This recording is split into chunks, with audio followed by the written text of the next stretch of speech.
Hello, everyone, and welcome to the greatest Pokemon TCG show in the known universe. This is the Top Cut, and I am host Leigh Crimsrohano, and with me is Kyle Pukasukovic, Michael Pramawat, Drew Holden, and Ben Potter. And Crim's Uh, beard. what's up? And your beard is here too. Yeah, it's here. I am turning into more of a man, and you guys will be seeing this burly beard keep growing for a little while longer. Um, we took a week off last week because we had, Thanksgiving break. But in the meantime, the city championship started rolling around. So we've started to experience the first little mini marathon and everything like that. And now the format's starting to develop, and so is the metagame. And this is my favorite part of my favorite time of the year.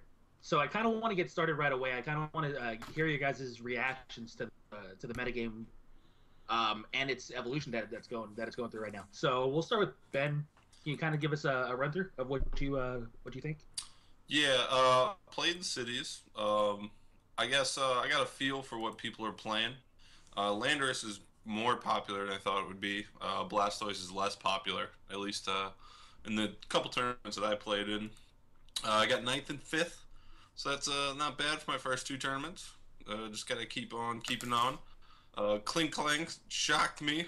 I knew it would be good. It made a top four at one of the cities that I was at.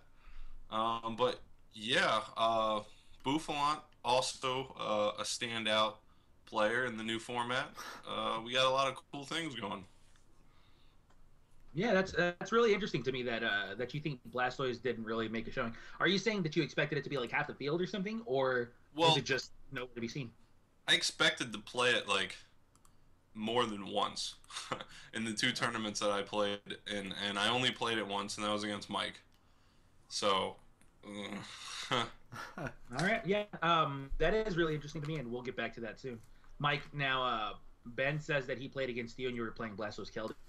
Um, hmm do your sentiments echo his, or Well, also the Blastoise Keldeo? How do you think it fared, and do you feel like it's well positioned in this metagame?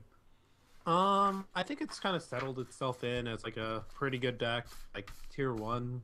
Um, However, like people were kind of like hyping it to be like the next coming of like I don't know Gardevoir or something, which it's like not, right? Um, it's just like a standard, really good energy acceleration deck that can pump out a lot of damage.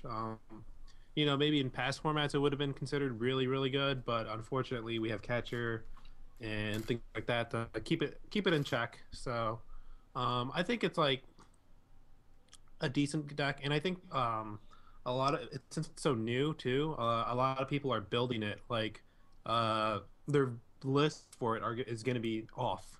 So yeah, and that's why you might see like the general trend of like not every Blastoise is doing super well because it's still the deck itself is still in its growing stage, right?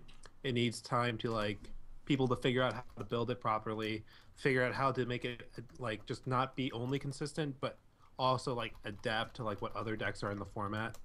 So it just takes some time. It's only been like 3 weeks of cities, right? So nah, just needs more time.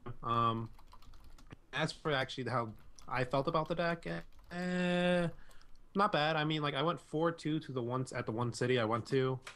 My only losses were one to Hydreigon and one to Ben, but both of those games I didn't really draw supporters. So, I drew supporters the other 4 rounds. So hey, Okay, that is really interesting. Now, if you really start to think about it, Keldeo EX is going for like a really high amount of well, it's a pretty expensive card, and the fact that people are still buying it at this rate kind of has you leaves you thinking that the card is being acquired. Like the card really does have like a big following. It's just people probably still haven't figured out the right deck for it. They're still not comfortable enough to play it at their cities or whatnot. But definitely have to keep an eye on that because even Blastoise, which is a 10 card, is still a very reasonable amount of money. well, it's a theme deck card, but Keldeo has actually a lot of other uses other than just Blastoise. It's really good in Darkrai decks. Like you can put a Dark Energy on it, and then you can get out of any like status effects ever. I'd say Like it's really popular in Darkrai decks. I wouldn't really say that it's really good. I All think it right. has its uses. Plus, Okay. it's like it's a nice anti-Landorus card, so it's not bad. Kind of. Okay, I can definitely agree with that. Kyle, your thoughts? Let's on what? City, Basically, cities. general Thoughts on just Basically echoing just, what I just your said? initial Yeah, thoughts. I would love to hear this. I think it's the first couple weeks of cities, and excuse me, I'm a little sick still. But it's just kind of the feeling out process where people just kind of, we have a new set, and people are just going to be trying out new things. People are going to be still using old things. It's just going to be this weird combination of people not having the right deck lists yet. They're still going to be hanging on to old ideas. And this is just kind of what you're seeing in the results right now. Everything's just kind of coming together at once. And as the city format progresses, we'll see more and more of like standard lists get pumped out. People figure out how to build everything, and maybe we'll see more clear-cut results then. But for now, I mean, I posted all the results on our website of what's been winning so far, and it's just kind of all over the place. We see a bunch of like Landorus, Tornadus, Mewtwo decks. You see the old stuff like Darkrai decks still doing well. You see Blastoise doing pretty well. The only thing that took a real hit was Electric, I think. Seems like that's a lot less popular now than it was before. Probably because a lot of people are using Landorus. But I think right now what's winning the most is kind of just the simpler decks. Just like the straightforward basic decks for the most part. At least from what I've seen, it's just been either Darkrai or ones that are just like Landorus, Mewtwo. Those are just kind of the decks that are doing the best right now. Or even Hoa, which is what I used for my cities over the weekend. So, for the time being, I think the simpler decks are just going to win out because they're easier to build. But as time goes on, we might see the more complicated decks like Blastoise or maybe even Hydreigon might make a comeback. Who knows? Okay, fair enough. Now, do you feel like maybe the format's a little bit more spread out right now than it was before? Obviously, before we had a very clear top two decks. We had the Electric decks and we had the Darkrai decks, paired with Hydreigon usually. But now we're seeing something along the lines of Mewtwo EX with Bufalons, et cetera, et cetera, et cetera. And then we're also seeing Keldeo Blastoise. We're also seeing the Hydreigon deck. We're also seeing Darkrai variants. It definitely does feel a lot more spread out. Like taking a look at the City Championship results that we have on our website earlier today, I noticed that there's very little disparity between like the first, let's say, four decks. The top four decks have like a very similar number of people doing well with them, and then all of a sudden you have like the next tier, which has a good chunk of people like doing reasonably well with them, and then finally you have the lower tier. But anyways, it just feels like it's chunks instead of very clean cut results. Yeah, I also Yeah. think there are a lot of new decks that are kind of popping up just because of Keldeo. Like, it opens up the door for something like Kling Klang to be used again. That's a deck I saw actually frequently throughout the weekend. Ben lost to it, I heard. But and actually went undefeated at one of the cities I was at, and it made top 4 until he finally lost. So that's a deck that's kind of popped up as well. So there's just been room for creativity now that we have more cards out. And I'm looking forward to how the format's just going to shape up. All right, thank you very much. And Drew, did you happen to go to you're the welcome. City Your Championships? I think like the number of decks hasn't really changed that much though, but it's more like older decks are kind of just falling out, newer decks are replacing them. So it's just natural like things of what happens when new sets come out. Okay, fair enough. Now, Drew, did you go to any City Championships this weekend? Unfortunately, I could not go to any, but I was a bit surprised by the results. I thought there would be a bigger showing by the newer decks, specifically Blastoise, Keldeo, but it didn't do as well as I thought it would. Maybe because Kyle said the lists aren't developed yet. It seems like basically pick your combination of basic Pokemon is doing the best. So it'll be interesting to see how this develops as the season goes on. What's interesting is I played Eels at regionals, so this isn't that applicable to that. But it seems like at least this season, people don't know what to use catcher on, because it didn't seem like an issue last season. People just used catcher and got good knockouts and stuff. And then when I played Electric, people just catchered, Dynamos and Eels and stuff and knocked them out, and that's the right thing to do. But when I was playing Darkrai, it just didn't seem to me like people knew what to catch her, and I definitely won some games because of it. And that seems more interesting. Maybe it's just like with the different like cards available and what could be hitting you next turn. Maybe it's like it's makes it harder to catch her the right things. Yeah, I mean that does have a lot to do with an undeveloped metagame.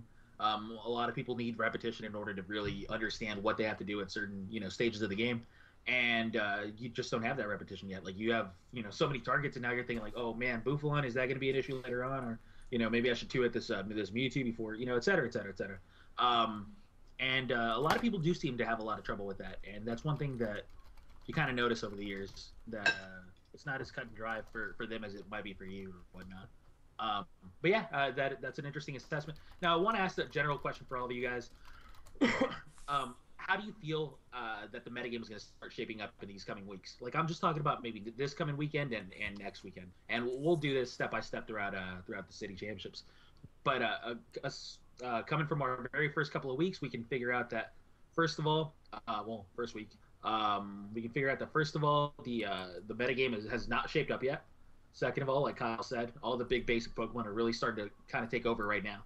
And you have things like Buffalon, you have things like Mewtwo EX, and these Pokemon that maybe took a slightly back seat last format, really starting to develop their own presence. And do you feel like these cards are going to be continue on the rise, or do you feel like maybe Blastoise Keldeo is going to start making a little push to the top? So we'll start with Mike. Your thoughts, please. I'm sorry, what was that? All right. It's the new. All right. Well, what do you think is going to happen the next couple of weeks with the format?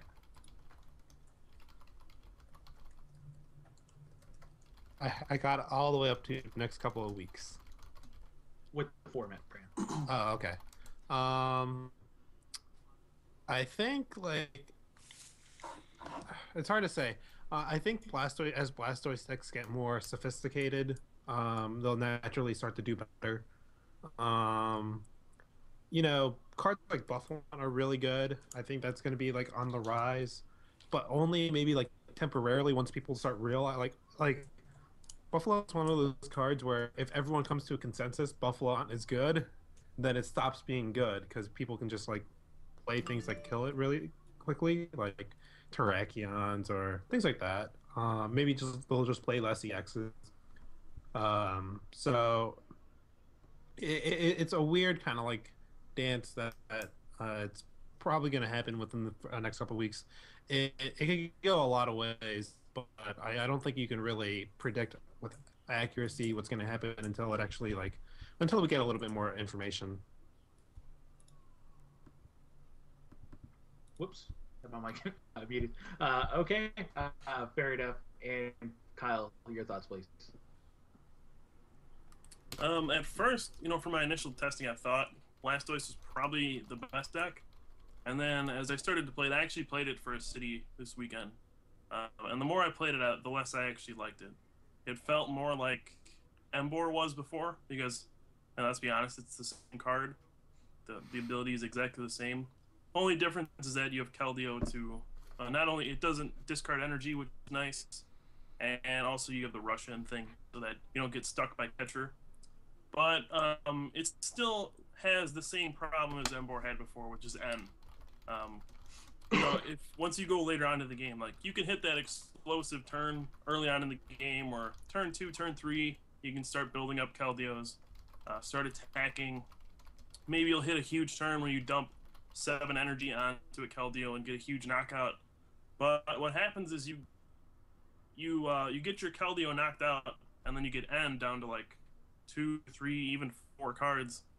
And unless you draw a supporter, you just kind of fizzle out and lose, which is what happened a lot from my experience, both using the deck and playing against it.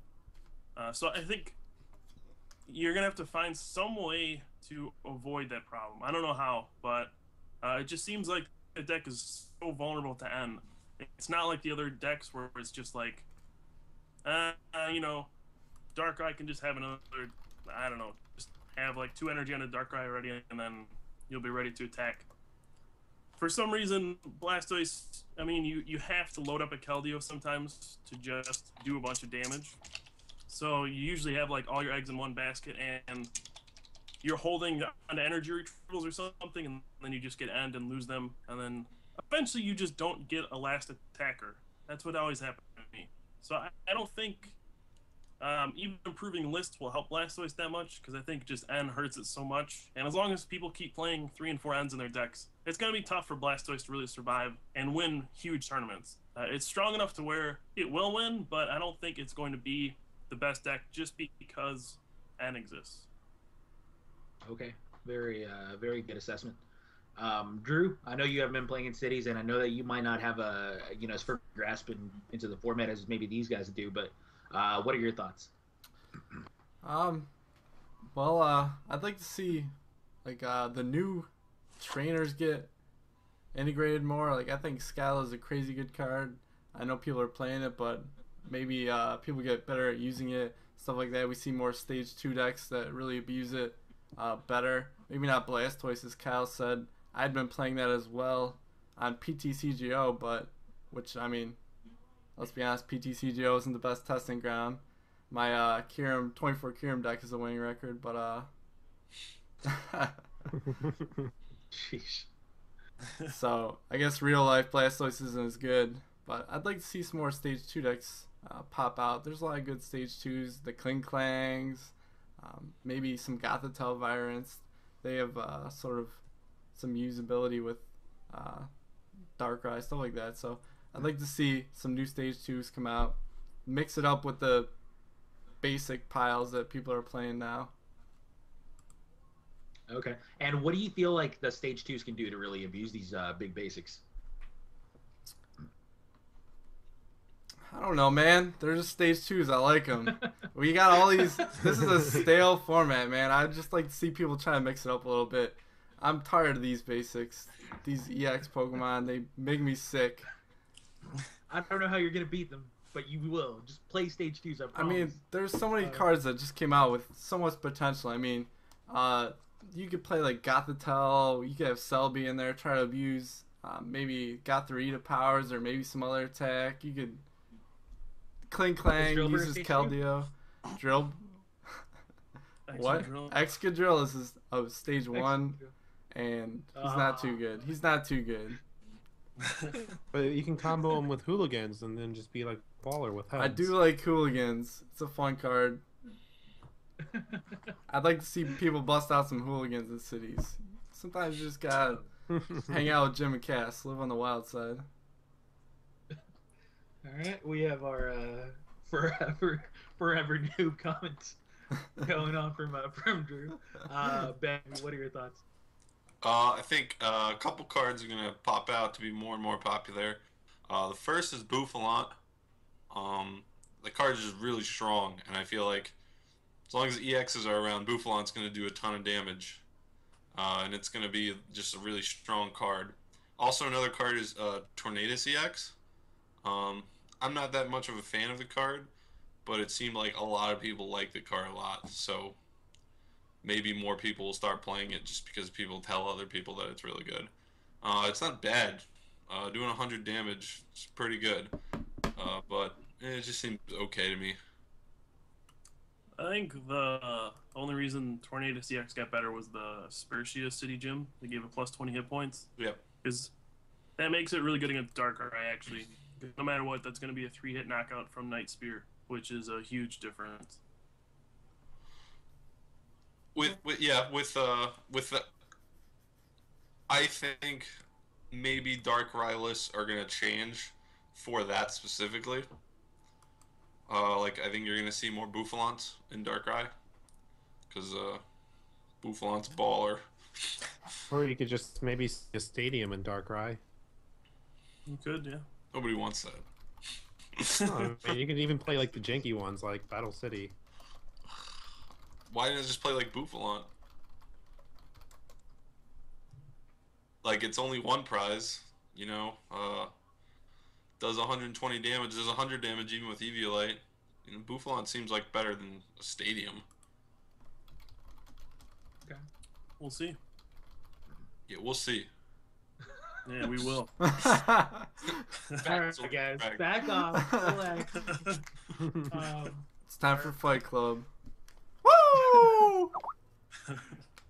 Yeah, you know what? I do agree that Tornado CX saw a rise in popularity. I think it's more because obviously the Lander CX and whatnot. Like you start seeing decent sized bodies against them. But it's always been a reasonably good card. What I miss? What did you say? What? Did you say Bouffalant's got a decent sized body? No, I was talking about Tornado CX, man. Alright. So Tornadus has a decent size body. Oh. Yes, He's pretty Got a muscular. nice body. I said body. There's Body. beauty in this world. There is a lot of beauty in this world, all right? Don't you ever forget it, Potter. All right, guys, let's start growing up a little bit. Let's mature to at least high school level right now. And Tornado CX does see a rise in popularity. I don't think the Espresso City Gym thing obviously hurts it by any means. But I don't see that as being the number one reason. Then again, I haven't really played, so I could be wrong. But the thing that makes me, the greatest theoretical mind, makes me think that I don't think it's because of Espresso. I'm pretty sure it's not. Oh my goodness. You guys are Well, really like it good. helps it out. You should just stick your foot in your mouth one of these days. I don't understand why you keep doing this. All right, continue. It's not bad. It's like it helps it out. It's just like a really like flimsy combo that kind of like can be countered very easily. It's just no one's doing it yet because I don't know. I guess people just aren't used to playing against stadiums anymore. Yeah, I mean, the fact that people really aren't even including a single stadium in most of their lists is, it shouldn't be allowed. That should not be allowed, and hopefully that changes throughout the next couple of weeks. All right. Now I'm gonna ask you guys for your closing thoughts. I know that we're not really. Basically, the format's young. The format is still young. It's been a couple of weeks. And we haven't really, gotten our feet wet when it comes to really figuring this format out.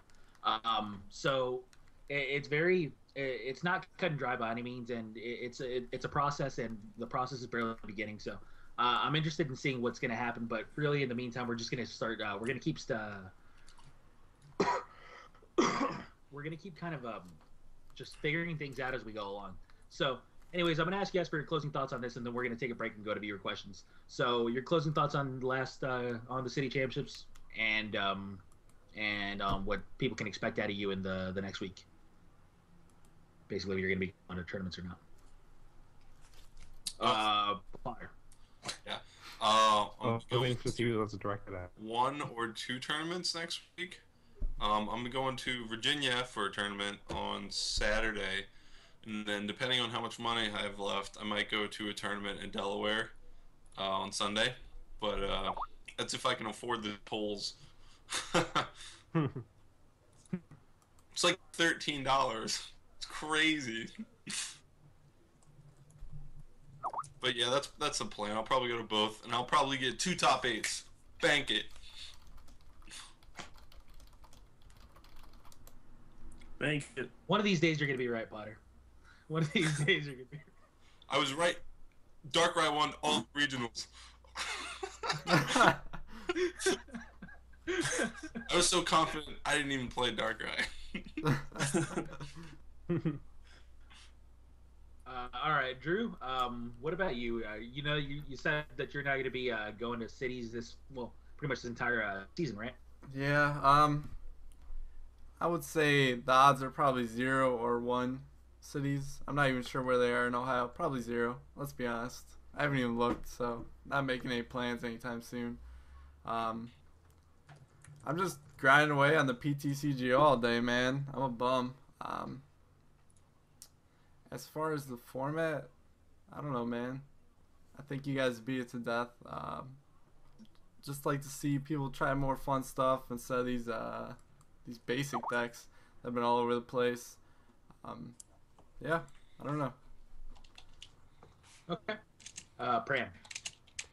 Let's see. So this Saturday, I'm going to a city, the same one Ben's going to. So if you're going to the Warrington City Championship, please say hi to us. But after that, it's a bunch of Virginia tournaments, a couple Maryland, and then yeah, we'll see after that. So that's pretty much my city's plans. Just trying to get four top eights or something like that. All right, and yeah. All right, Kyle. I'm not sure if I'm going to cities this weekend or not. If I do, I'll be back in Indiana. They're having 2 there this weekend. The registration time is actually 2:30 on Saturday, so that's like the only reason I would consider going. So I wouldn't have to leave till like 9 o'clock on so Friday awesome. or something like that, or Saturday. I mean, yeah. So I might do that. Just make a little trip of it. So yeah, I'll probably be there. Depends on if anyone else is going. I know Jason Kaczynski's gonna go, so that's my plan for the weekend. All right, cool enough. I know the show's been short, extremely short, but hopefully your guys' viewer questions will make up for it. Hopefully you guys will ask some great questions. I'm gonna link you guys to the Facebook page before we actually go on a short little break, and then you guys are more than welcome. Please ask us as many questions as you can, and we'll get to as many as we can. And Lincoln. That's the wrong page. What song does everyone want to hear? Because I know what song I want to hear. Good Time by Carly Rae Jepsen. Oh, dude. That is... All right. Let's go with True We'll Spec. be back in about 4 minutes. Welcome back, guys. This is the top cut, obviously, and we did not go on break apparently, but we're gonna start answering your guys' viewer questions. So if you guys have been asking them, please keep doing so. And let me just link you to it again, just in case. And we'll get started with our questions. Woo! All right, guys. Question number 1 is from Matt Jackaruso. He asks, I have another cities this Saturday and don't know what to play.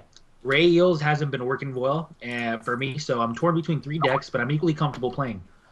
What do you guys think I should play as I can't make up my mind? Donk deck, which is Landorus, Tornadus, Mewtwo, Darkrai Hydreigon with Tex, or Hammer Time. Thanks for the advice and keep up the good work. Woo! Since he did say woo, I'm going to direct that question to you, Drew. Give me my 3 choices again. Basically, it's the Landorus, Tornadus, Mewtwo, which Yep. is obviously just basics. Darkrai Hydreigon or Hammer Time. Well, I probably would not play Hammer Time. It just seems outdated. I don't know. It's not the best deck in the world. I feel like putting your luck on coin flips isn't the best way to go. So, it just depends either way on the other 2. Whatever you're feeling most comfortable with. The deck you've piloted the most, playtested the most. Pretty much, as you've seen by our results on our website, the format's pretty wide open right now. So, I would say whatever you're most comfortable with out of those 2 is a pretty good choice, and you can't go wrong at that point. Woo! All right. Fair enough. Good answer. Potter, do you want to give a specific answer in between these 3 decks? Sure, I'll give you a specific answer, but it's not in between those 3 decks. You know, I don't know what's not working well with Eels, but it seems like this is something you practiced and you tried to build lists for it and stuff. And I don't think it's bad. I think I would stick with it. Maybe play some Bouffalants in there. But if you're definitely set out, like seriously, like 2, maybe even 3. But if you're definitely set on not playing Eels, then the Hammer Time seems like a good deck. No. It's consistent. It Consistently bad. it's consistent. You flip well on the things, the hammers, crushing hammers, and you're gonna be able to win games. The Donk deck or whatever, it feels like it's gonna sputter out at the end of the game, and that's not something you want to do. The Hydreigon deck, you could always like not get set up or something, but the Darkrai deck, that's gonna be consistent. Play that if you're definitely dead set on not playing Eels. All right. Fair enough. Now, these guys are pretty much offering conflicting advice, so I'm just going to ask the the two of you as well. So we'll start with Kyle. What are your thoughts? I feel like just straight hammer time, its time is done. I don't feel like Darkrai on its own can do all the work anymore. It used to be able to, but now with, I don't know, just Keldeo kind of hurts it. All sorts of stuff that came out just made it so I don't think just Darkrai on its own is going to win you a tournament anymore. So you need to add at least something like Terrakion, maybe an alternate attack like Mewtwo, or even Flat like Ben has been saying all night. So maybe just try a Hammer Time deck and add in an extra attacker. That's probably your best bet. U2 works too. U2's good. I agree with that. You two make me sick. Sick. All right, Pran. I was given the choice of the 3 decks, man. I was given the choice. Coming from Mr. 24 Kiram, making him sick. Dude, I'm trying to get people to not play Hammer Time. Cause I mean, yeah.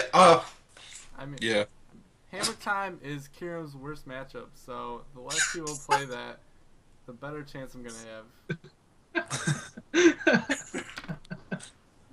And if you're asking yourself what Kiram, just trust me, you're right. It's all of them. All.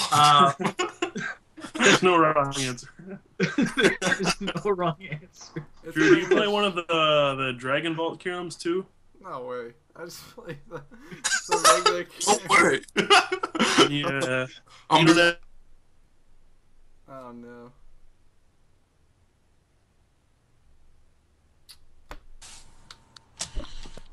All right.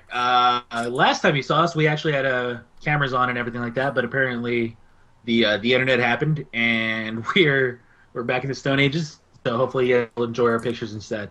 To finish answering the question that that Matt Jackaruso asked, I'm just gonna say I personally prefer. I know this is like we're all giving you guys conflicting arguments, but that should just say that that there's no clear cut answer. So you should just play whatever you truly want to play that weekend. But I would personally lean towards the Landorus deck. I think that deck is just honestly really strong and probably a little bit more interesting to play. Woo! That's what I'm talking good about. criteria for picking a deck. Yeah, This man. one looks That is- pretty interesting. You should use it. No, that is really good criteria. I honestly think that's a important factor. So, anyways, Maybe when you're Let's- playing on PTCGO, yeah. no. Like when you have 3 decks that are at about on par with each other, then you might as well just play something that'll keep you entertained, keep you interested, and prevents burnout because this is a very long stretch of tournament series, and it'll keep you on your toes. So I like it. We're just in the beginning of this stretch. Yeah. Yeah, so you don't Exactly. want to That's burn yourself exactly out. Grim was actually just Yeah. stumbled on to being right once. It was weird. I know. How do Thank you you. burn out week 2? You don't. You prevent yourself from burning out week 5. I don't get it, Kyle. All right. Josh Graham asked if we think Kling Klang will last into the next format. Do you guys think Kling Klang is going to last into the next format? This is a question directed at all of you. So whichever one of you guys feels most comfortable. Means like states. Well, which one next format? Yeah, I'm going to assume it means states. Nope. Obviously, it's pretty early to tell, but Well, we don't know what cards we're getting. Nope. all right. Well, he left a comment. He said, "Can you see Clink Clang being played more as cities go on?" Nope. I would say yes. I'm after the abomination last week. I'm specifically playing one enhanced hammer in my deck to deal with this issue, and then I will win. Yeah, I think Clink Clang's one of those decks where the more popular it gets, probably the more people counter it. So it's a pretty easy deck to counter, as Ben said. Just play some enhanced hammers. So maybe it might peak in popularity at some point, but then it's just gonna go right back down as people play more things to counter it. So poor Clink Clang. I think the deck is very, very good. It has a lot of options. It has a lot of type coverage. It's only bad matchup is Sableye plus Enhanced Hammer. You can't really beat that. You can play one of the Charge Beam Klinklangs that gets energy from the discard pile back onto your Pokemon. Probably doesn't even work very well, but the deck did go 7-0 at one of the cities I was at. Made top 8 2 out of the 3 days, top 4 one of the days. And it's a very strong deck. I don't doubt it. And I think it will get played more as Cities goes on. Okay, sorry. Yeah, it's just like, the more, if it actually does peak up down, then anyone who's playing Sableye will just play Enhanced Hammer, so it'll just like go up and then fall right back down. Fair enough. Okay, the next question is going to be from Brandon Smiley, and you guys are going to have to help me out with this. It says opinions on Pangea, the weird thing Jeremy Joseph Jalen is playing. Something like Sigilyph, Meowetta, Landorus, Tornadus. I don't know what two of those cards do.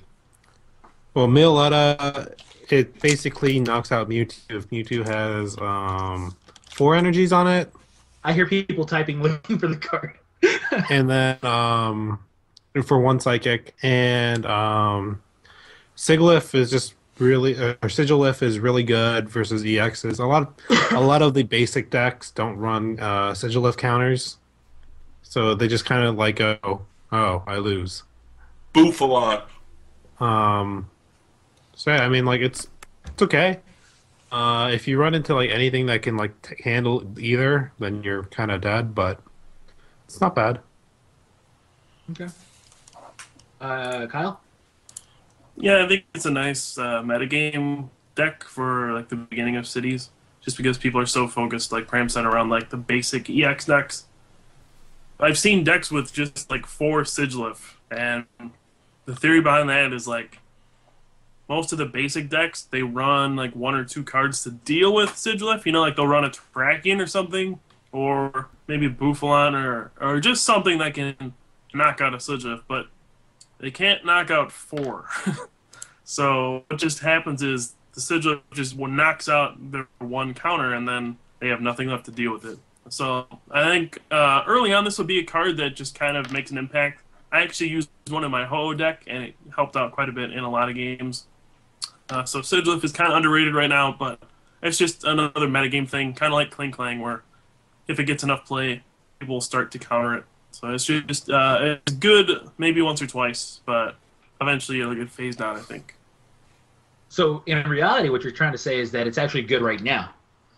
Yeah. Correct? Okay. Yeah. Which is actually really cool. I really like that that something like that is currently good, and it forces people to play honest. And if they decide not to play honest, they get punished. So those types of things tend to have a really major impact in the metagame once people get beaten enough by it. It's kind of like one of those things where you just kind of keep getting slapped until you kind of realize, hey, I got to do something because I don't really like getting slapped. So. You start crying?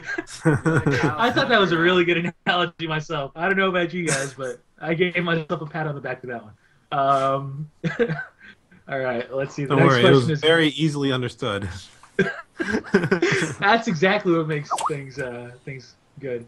All right, Gavin Grahowski asks what our opinion on electric decks is for the little part. I think electric decks are still good, to be honest. It's weird. Like the more Lander that's played, the worse electric decks do. But the more Blastoise is played, the better they do because they take out Landorus. So it's just kind of like it's going to be like one of those decks that's going to just be waiting for like its perfect moment to shine, kind of thing. But as long as Landorus is still like super prominent, it has its chances aren't that great. But like if Landorus ever like slips off the map for any reason, then electric is instantly really good again. So Okay, that's fair.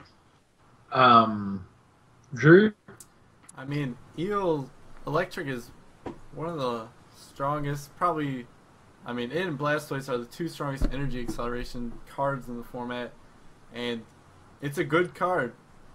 I can't see it ever being completely out of the format just because of how strong it is, the energy acceleration.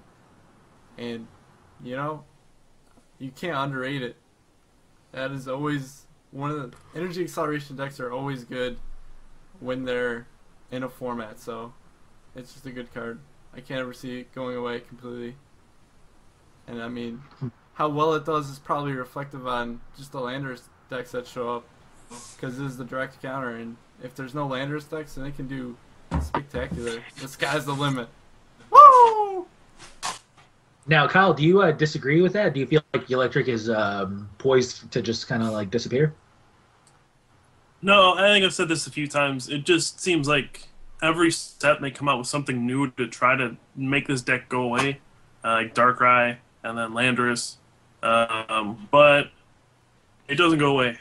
I don't think it ever will. And I think Keldeo actually helps Electric, weirdly enough, because it can help you just to kind of...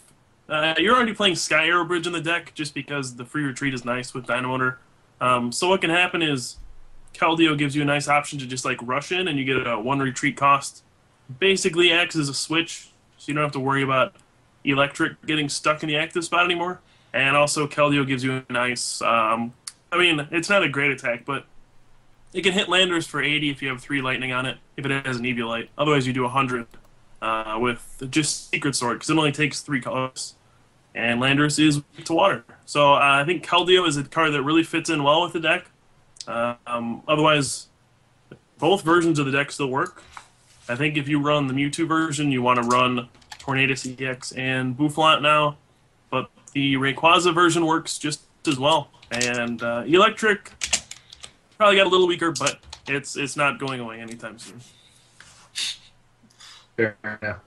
Potter, thoughts? Yeah, Eels is pretty good. I don't like it that much personally. Like, it's not something I want to play. But based on what I've been seeing, like even with like the Landorus and Darkrai and stuff, it still holds its own.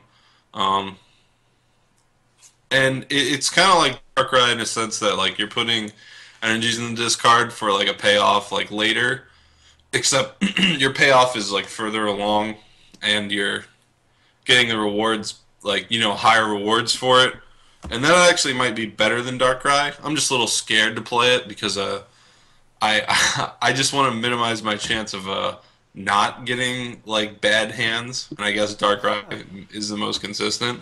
But yeah, it's a good deck. I haven't played with it that much, but well, at least with Skylas and stuff. You make me sick. Okay. Good answer.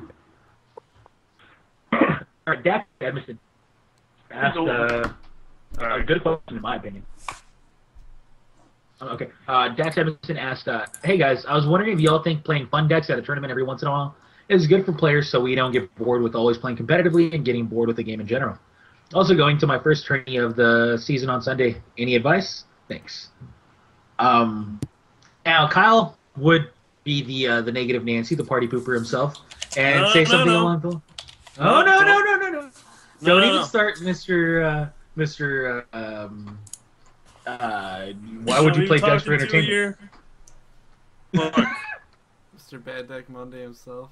yeah, give me a break. I was just saying, sure, yeah, I love playing fun decks. I do that at cities all the time. When I get burned out, yeah. I used Mew Vanillix at the Florida Marathon last year. It was a horrible experience, but I did use a fun deck. What I was saying is, yeah, you can use the deck for fun when you get burned out, but I don't like just using it at the beginning of the stretch of your city's run.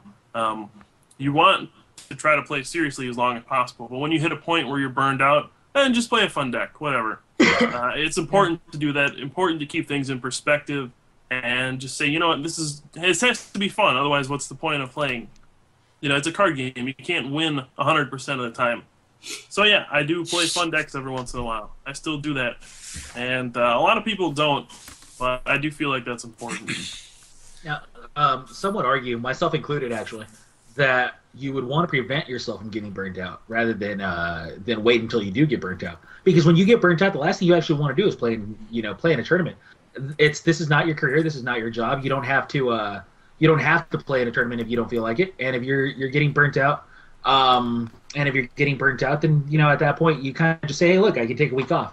That's what, or at least the general public can would feel that way. Now that's something that I would absolutely suggest. I would suggest that if you are at a point where you're burnt out, take a week off, take 2 weeks off. Who cares?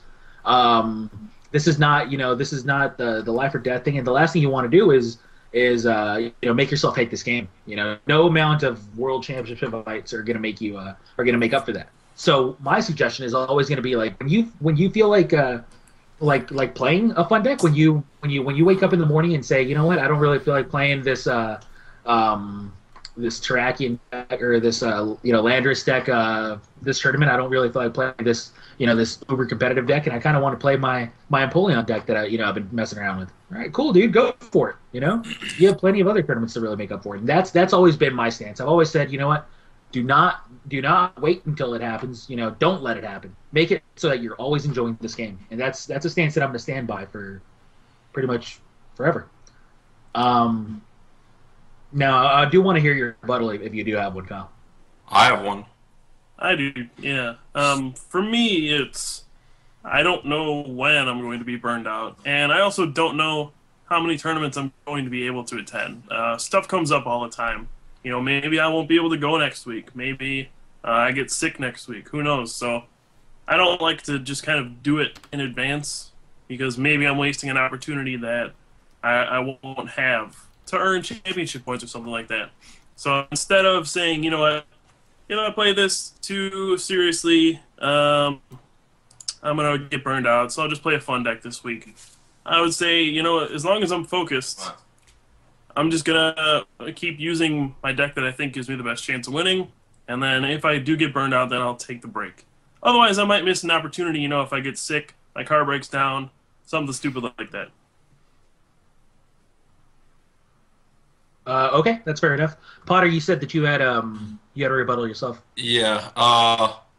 You guys are crazy people. All right, we got Kyle over here who wins everything. Winning's not important. We have Krim over here, doesn't even play in anything. Just don't even go is his advice. Listen, if you're winning tournaments, even if you feel burnt out and you don't feel like playing, if you end up winning that tournament because you're playing a competitive deck, you're going to be so happy for it. It's better to, try and chase your dreams, even when you're tired of it. You got to keep on keeping on. I was getting calls, to have to leave Maryland States last year to go, sign a lease or something. And it was so frustrating, and I didn't want to play, and my life was just so hectic right then. But I just stayed and I just kept playing, and I won Maryland States, and that was the best Pokemon tournament. It was great, and it's I just kept playing competitively and kept going at it. I would always encourage you to keep trying and keep going at it. So you're saying fun decks shouldn't exist? Well, no, that's not what I'm saying. If you want to win and you feel like winning is having a lot of fun, and there's nothing wrong with that. There's nothing wrong with saying winning is more fun than playing a fun deck. If that's what you want, that's what you should do. And if you want to win these tournaments, that's what you should do. But if you just play Pokemon for fun, and winning is fun, for you still, but you want to have fun playing the game while you're playing, then every deck you should be playing is a fun deck anyways. You should always be having fun playing the deck that you're playing. Okay. I'll respect your answer. Drew or Graham, anybody have? We'll go with Drew because I kind of want to everybody's. Kind of going on along with what Ben said. I think it just really depends on how competitive you want to be. I mean, if you're the type of person that gets enjoyment out of winning the tournament, then yeah, you're gonna play your most competitive deck every time probably, because that's what you get the enjoyment out of. I mean, if you play a fun deck and you're losing every round, you're just not gonna have fun. And if you're the kind of person that doesn't care if you're winning or not, you just want to go out there and have fun with whatever you want to play. I mean, you got your pet Pokemon, and then just play that fun deck. That's what what's great about the Pokemon trading card game to me. We have both these types of players coexisting perfectly. Everyone's having fun, and it's just a great community feel for everybody. Me personally, I kind of get burnt out, but I don't think this format, the way the tournament structure is set up, really allows a really competitive player to play a fun deck at all. You're really trying to fight for those championship points at all times. So I would probably never play a fun deck personally, but I can see where people do like to play fun decks. So it's just really what kind of player you want to be. Are you competitive or not so competitive? Yeah. Okay. Now remember that the person asking this is saying, I have this fun deck that I want to play. Obviously, we're not going to tell somebody who does not, doesn't remotely. Like, for example, myself, even though I'm not really a competitive player, I don't have a fun deck built. Like, I've been struggling to build a bad deck Monday deck to play against Kyle, and I'm sitting there going like, I don't even know how to build bad decks, Yeah, right. So.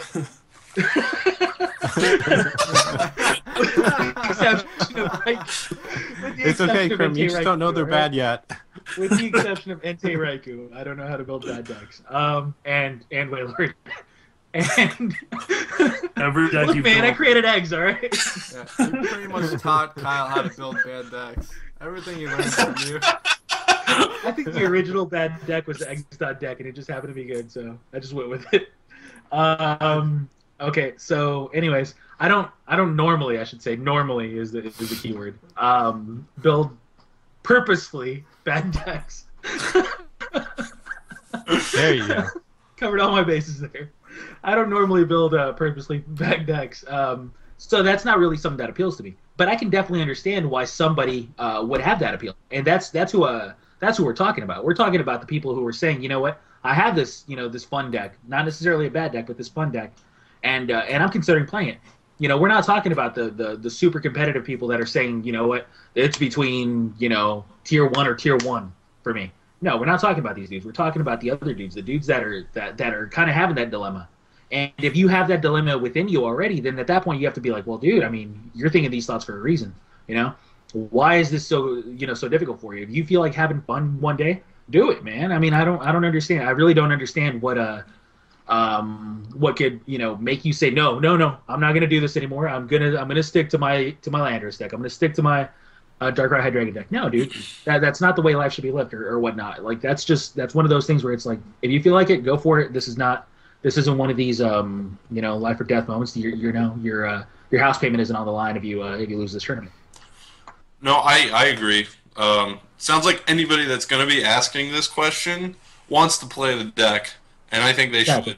Dax, I think you should play the deck. I also want to clarify, there's a difference between people's definitions of fun deck. I could play a deck that's like, it's fun for me to play. For example, I enjoy using the Ho-Oh deck just because it's got so many different attackers. It's unpredictable. It's got all this stuff. Even using Rebirth can be like a rush sometimes. You got to flip heads to use it. So that could be fun, as opposed to a lot of people don't like something like Durant last format, where it was just devour every turn. People didn't think that was fun. But other people can just find other archetypes fun. And then you have other decks that are like, for example, I have my Gothitelle Victini deck that flips for the Doom Decree. If you flip 2 heads, you knock out the defending Pokemon. Like, alright, that's a different definition of fun. It's not a competitive deck, but it's going to be fun when it works. Whereas, for me, the Ho-Oh deck is a very competitive deck, but it's also fun. So it's just a different way of looking at it. Is your fun deck still going to give you a good chance to win the tournament? And there can be some sort of middle ground there. I think he should just play whatever decks he wants and then just win. That way he gets the best of both worlds. Yeah, I've done that too. Yeah, I know. You did it recently. Yeah, so. Right. These are fair statements. But yeah, I think we all agree that if you feel like playing a fun deck, do it. Let's see here. Oh man, this is gonna be a fun one to pronounce. All right, Dimitri Papadimitriou. You see that? That's awesome. I hope I got it right. Did I see you saying something? Did I see? Oh, is my camera off? Yeah. Yeah. It's on my screen, man. I don't know what's wrong with Drew. I see. That sucks. I just gave the greatest I fist see bump of Grim all time. fine. Yeah. That's All right, exactly Graham, what. can you please let them know how good my fist bump was? Well, I That was- didn't get to see your fist because you didn't raise your hand high He did enough. something but- with his fist. Yeah, But that was a good I saw pump. you move your shoulders in It a was- like fashion. Can we ask the question? I'm just letting you know, man. This was a great pump. Like I was very proud of I was myself. asked the Great question, pump, guys. A great pump. commentate on Alright. Grim's Good body pump. motions, and I just did. All right. Well, Dimitri asked. Well, he said, I just have one quick question. I've been looking for tournaments around my area in Illinois, and I can't seem to find any. Chances are I'm looking in the wrong places. I would appreciate any help with this because I know there are tournaments for PTCG, and I really want to do it. Any suggestions or sites I can go on to register? Kyle, you've been to the Illinois area? Yeah. Pokemon.com has an event locator. I always look at that. But from what I know in the Illinois area, it really depends on what part of Illinois you're from. This weekend, for example, there's a bunch of tournaments in Indiana. So if you're close to that side of Illinois and Indiana's not that far away from you, there's 2 this weekend you can hit up. Actually, might be more. I think there's like 3 or 4 in Indiana this weekend. So check those out. Otherwise, I want to say right after Christmas, I think starts the 27th or the 28th of December, there's the Chicago Marathon, which will be 8 tournaments in a row in the Chicago area. So if you live around there, I would definitely recommend checking some of those out. I know Ben and Pram are planning on going to that as well. So, yeah, there's going to be a ton of tournaments. And if you're looking to get into it, definitely go to some of those. Good answer. All right. Next question is from Matt Sowerby, and he asks, what the worst deck we've ever lost to is, and he wants story time. All right. Well, mine's a short story, so I'll start. It was the 05 season, I think. It was when I was playing Ludicolo. I sat down for round 1. I saw an unsleeved deck from my opponent, and I saw a theme deck box. And he sits down. He's an older man. He's probably in his 60s, 50s. And he starts asking me, how to play the game, how many cards he's supposed to draw or whatever. And I draw a hand with like a Lunatone or what's the basics name? Lotad. Yeah, Lotad. Sorry, I draw a hand with the Lotad, and I think like 5 energies and 1 really bad card. I don't know. I can't remember. It was so bad, and I kept drawing every turn was an energy. It was so bad, and the gentleman just keeps like adding single energies, and he was adding them to the bench, and he was just attacking me for 10 every turn when he could have knocked me out like 3 turns earlier, and I still lost. It was so ugly. Oh man, I was truly competitive back then. So that like hit my heart in a spot where it had never been hit before. It was so ugly. But yeah, Alright. that was my worst loss. I got my most. I don't know if it's the worst deck I've ever lost to. It's one of my more depressing ones though. So back in 2004, I played against this Blaziken Camerupt deck. Now, at first I was like, this is going to be a legit deck. It's Blaziken, right? Then the Numel comes down, and I'm just like, And granted, I'm on the worst draw I've ever seen. I have a Dunsparce start, which let me search for 3 basics, and then 6 fire energy. So, and I continue That's drawing. the worst rest you've of- ever seen? I continued to draw fire energy for the rest of the game. So, yeah, and I just watched him, like, slowly get out of Camerupt, which was actually pretty bad. It had, like, a huge retreat cost, and then the attack wasn't all that good, but it was fire, so he just thought it meshed well with Blaziken. And then, yeah, he just rolled me in, like, 10 turns, just... 1 energy at a time, Numel, and then the Camerupt, and then I lost. And that was like one of the more depressing games I've ever played. Yeah. Sounds terrible. Kyle? I can think of a lot of games where I came really close to losing to really bad decks. The one that sticks out in my mind is in 2004, I started 0-2 at a state championship and I thought my day was over. Went up against a Team Magma theme deck. He flips over Team Magma's Aaron, and I flip over a Buried Fossil, which has 30 hit points. So Team Magma's Aaron, for 1, it does 10. For 2, it does 20. So he attaches and does 10. And if I don't draw basic, I lose the game. Because he can just attach and do 20, and I lose. And I go 0-3, and I just go home defeated by a theme deck and just completely depressed. And I draw my card, and I'm like, I can't believe it. I don't have a Pokemon. And I just attach an energy to my Buried Fossil, and I pass. So I'm like, well, if he's got an energy, I lose the game. And so he thinks about it, looks at his hand, puts down a Team Magma's Baltoy, thinks about it, attaches to the bench Baltoy, and does 10 damage. Instead of just attaching to the active and winning the game. And I'm like, ugh. So I evolve, and then I 6-0 him. But that's the closest I've ever been to losing to a theme deck. The worst deck I've actually lost to, I hit one in my head, but I totally just blanked out. So come back to me. All right, Drew. I can think of 2 games off the top of my head. One is way back in the day when Feraligatr was the best deck. I was playing Crobat. It was I think they were called STS qualifiers back in the day. I was trying to think of the name. But I played the Crobat deck, and I started with Zubat.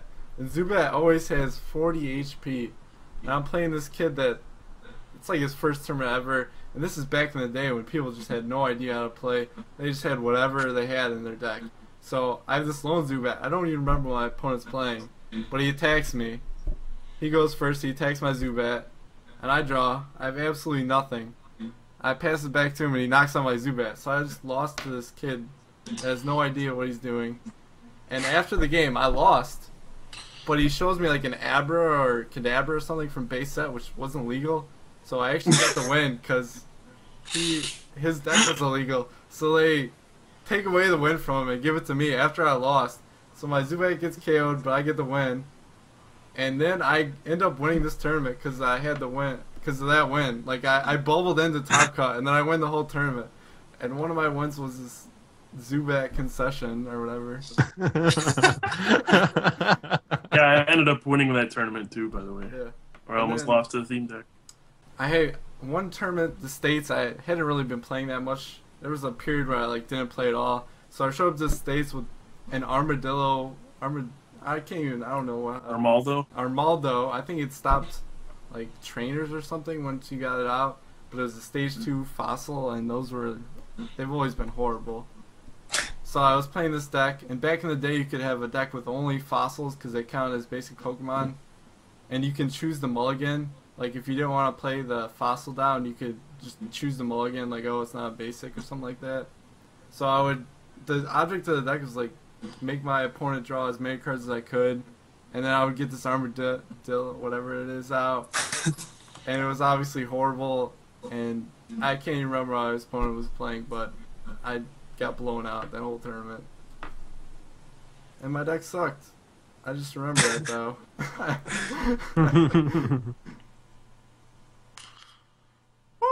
Potter. My turn. Sure. I lost, I think it was last year, to some deck at League. It's the only thing I can think of, but it was the tournament, they have at League.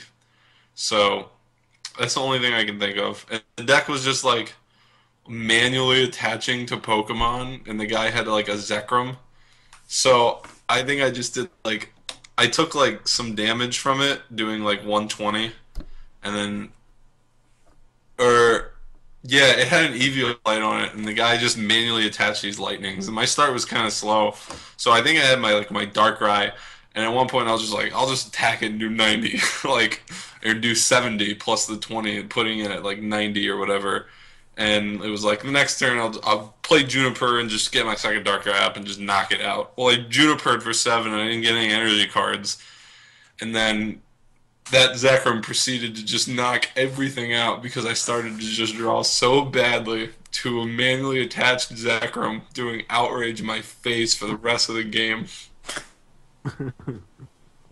Deck didn't have anything else in it either. It was just a Zekrom, some other lightning Pokemon. I think there was a Mewtwo in there, but he never drew it or didn't play DCs. Oh gosh. That's ridiculous how many bad It decks sounded people like lost over basic the years. yellow, just maybe a little bit more advanced. Yeah, kind of. Dude just said like, well, these guys are good. They do a lot of damage. Just put him He in. was right. Yeah, he was right. Gosh. All right. We're going to go to the next question now. Ty Smith is asking who we feel is one of the biggest up-and-comers in the game. So let's see. There's no rules for this question, so I guess just somebody who you feel, aside from Ben Potter, who you feel is one of the biggest up-and-comers in the game. I appreciate you, Krim.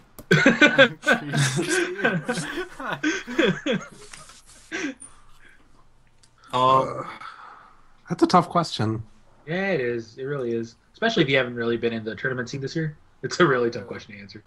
Like a couple years ago, I would have probably said Dustin Zimmerman, but now I feel like He's arrived. Yeah, he's arrived. Yeah.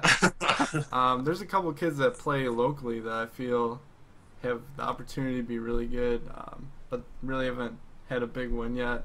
I think one's Brian Lee. He's just a local player. Obviously, none of you ever heard of him, but I feel his potential. I think he's really good. So further down the line, I think he could make an impact. But yeah, I haven't been involved in the tournament scene at all, so can't really say any names. Yeah, I feel like was there's afraid a- that. I was afraid that what was going to happen is we were all going to start naming our local players. Because really, if you think about it, like anybody that's already made Worlds a couple times is no longer an up-and-comer. Anyways, Pram, you were going to say something? I feel like in terms of like up and comer for Masters, there's like a lot of the like 11 to 14 people who just aged up. Like I was gonna say Henry Pryor. yeah, I was thinking that because like he just got second at regionals. It's not bad. I mean, Maybe he slowed down a bit. you know, once I mean he like is. in terms of like definition of up and comer, right? Damage took. You know, what just one- happened? no one's expecting them to do like the best, right? But you know, give them a little time. Okay. Fair enough. Kyle? Yeah, it's the same problem that you said already. If they're up and coming and they're not in my area, then I've heard of them and they're really not up and coming because they probably already made Worlds or won something big. But for me, it would be a guy named Yoshi Tate from my area. He comes up with a lot of crazy decks. He's a very, very good player, but sometimes he just kind of goes overboard with his ideas.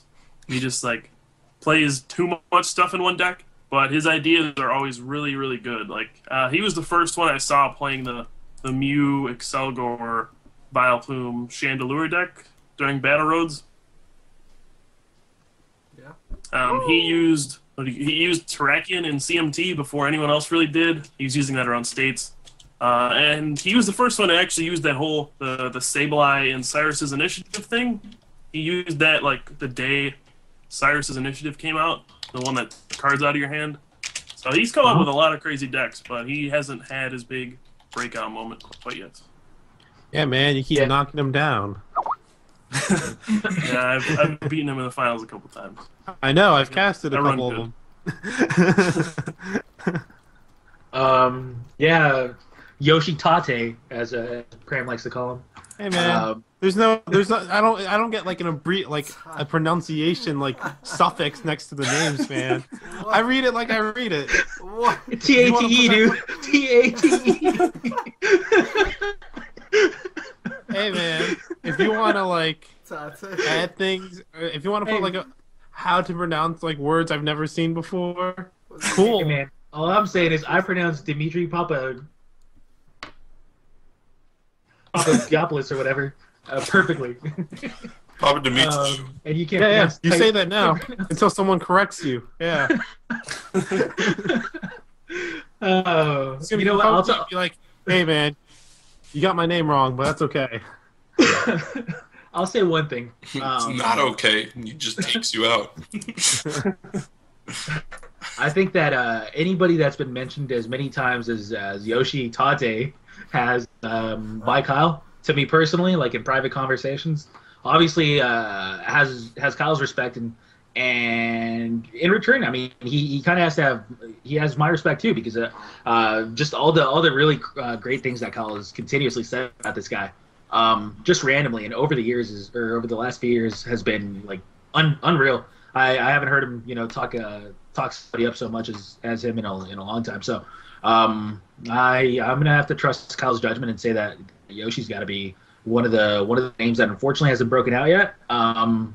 But he's due. Yeah, I would, for my area personally, I think sometimes me and Chris Fulber are at the same events. It doesn't happen very often anymore, but like sometimes we'll both be like, "Oh, do you see that kid play?" And like, yeah, and we're both like, "Yeah, I think he could be good a couple years down the road." And I think the last one, I mean, we had Zimmerman was one of those kind of players, and we had Mondek was one of those kind of players way back in the day. So we both said this about Brian Lay as well. So we had a pretty good track record with our guesses. Woo! Fair enough. But that was a good question. I'm glad Ty asked it. All right, let's see how many more questions we got going. All right, Dwayne Schoenberg's asking if our thoughts on Ho have changed, the Ho deck. So let's go with that one. Yes. I've always thought it was good. So my thoughts haven't really changed. I think, when you have a deck that's like so versatile, it's like literally the deck literally says run rainbow energies, like the rainbow, like everything, right? And then it can just be molded into the fit any format really. So it's just like, as long as someone builds it right, it's good. If someone builds it bad, then it's bad. It's really build dependent and metagame dependent. So, but I think it's going to be one of those decks that just stays around and is like, at the very least, decently good, but at the very best, just as competitive as everyone else. So, all right, Kyle. Well, obviously, I think it's pretty good. I used it twice over the weekend. I ended up taking first and third in the two tournaments I used it at. So I do like the deck, basically just because it's so unpredictable. Like Pram said, you really don't know what's going to be in the deck, and it could run anything because it has so many types. You run all the types of energy pretty much. So you can just drop pretty much any EX out of nowhere. And the nice thing about all the EXs is that most of them take like one colored energy and then the rest are colorless costs. At least there's enough of them that you can splash in. There's just so many different types of Pokemon you can use. So depending on the metagame, you can just kind of switch around whatever you need, add stuff in.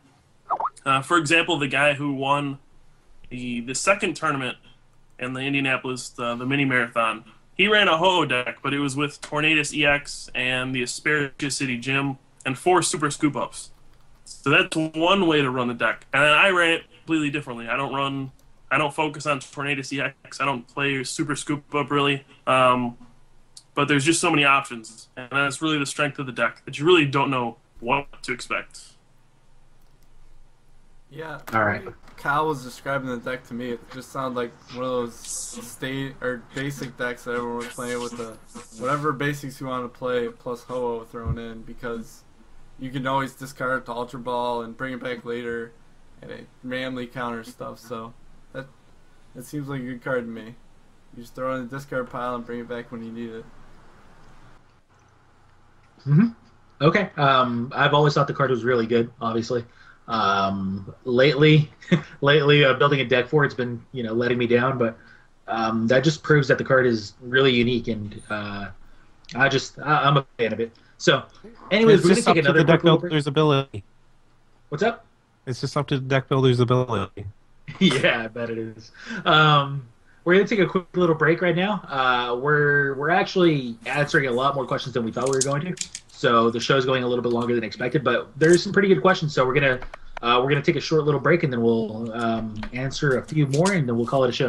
So we'll be back in about 5 minutes, guys. Woo! Woo!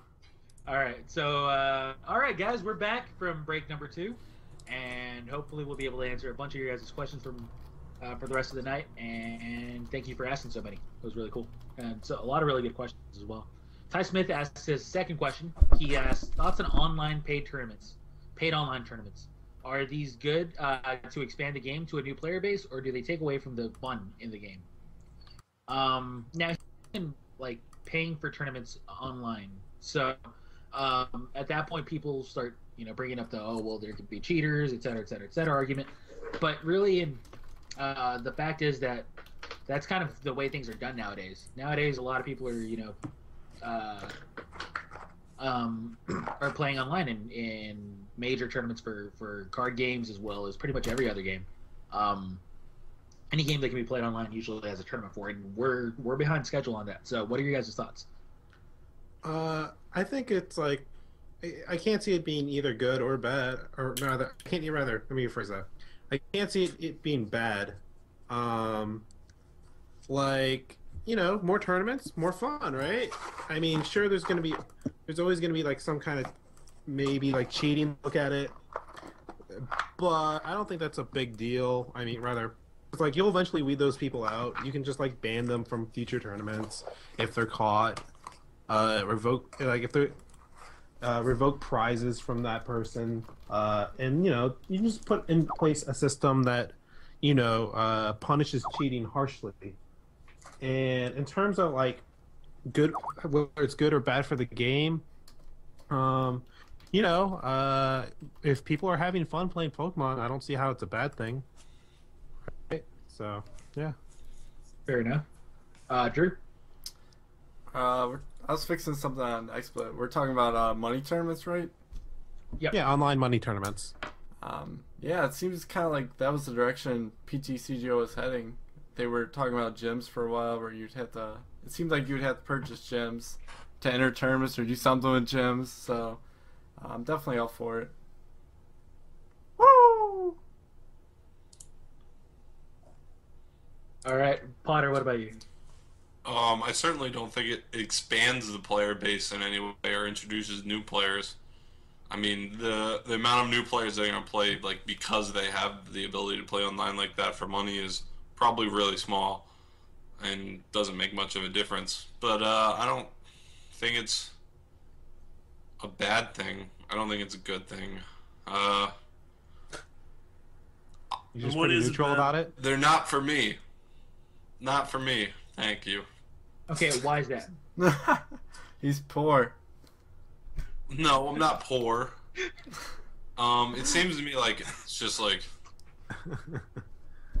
maybe I feel like the amount of money I'm risking is like too easily, like I almost think my odds are better, I don't know, somewhere else doing something else, trying to make money, but well, like the reason, like, you don't even have to have it like make money.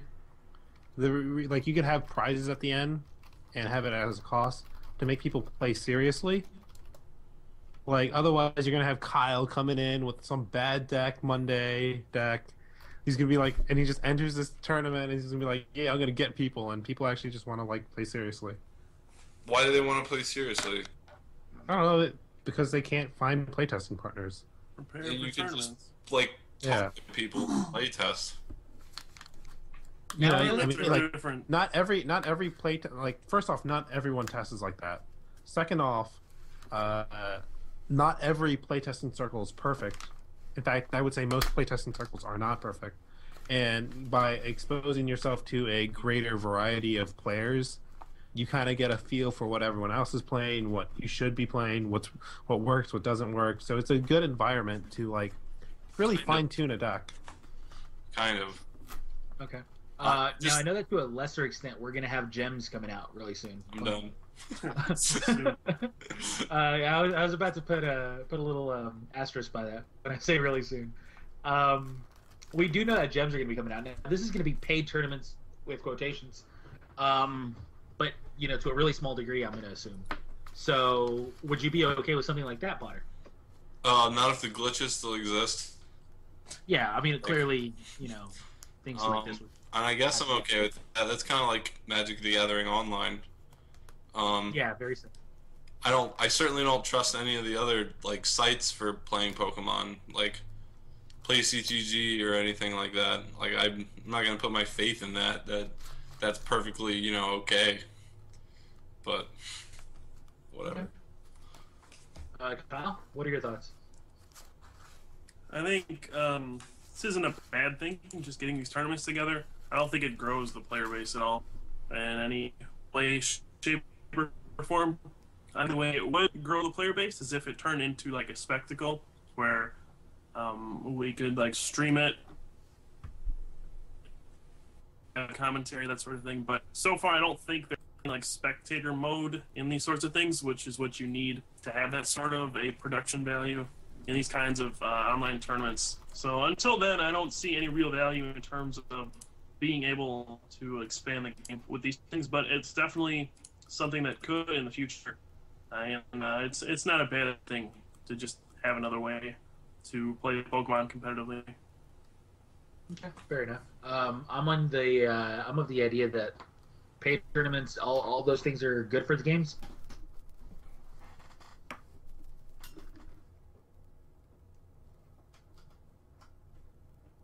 Card games and whatnot, but there's still room for competition, and competition you're going to usually have purses that that are made up of the player pool. That's just the way these things work. And Pokemon's always been a little bit behind on that, but I'm pretty much always I'm sure going to be of the idea that that's how competition was meant to be. So I mean, I'm okay with it. That's I'm choosing to compete. I have to pay a price or whatnot to do so. The fact that Pokemon's free is very unique. Trust me, it is very, very unique, and which is fine, But I think that it would be okay if that changed at some point, personally.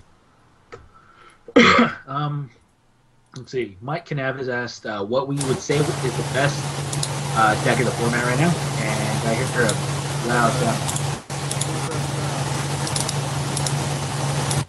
Got it. I don't know why Skype takes over my microphone sometimes. It never saves my settings. All right. Well, luckily we fixed it. So, Mike Canavis asked what the best deck in the format is right now, if there is one.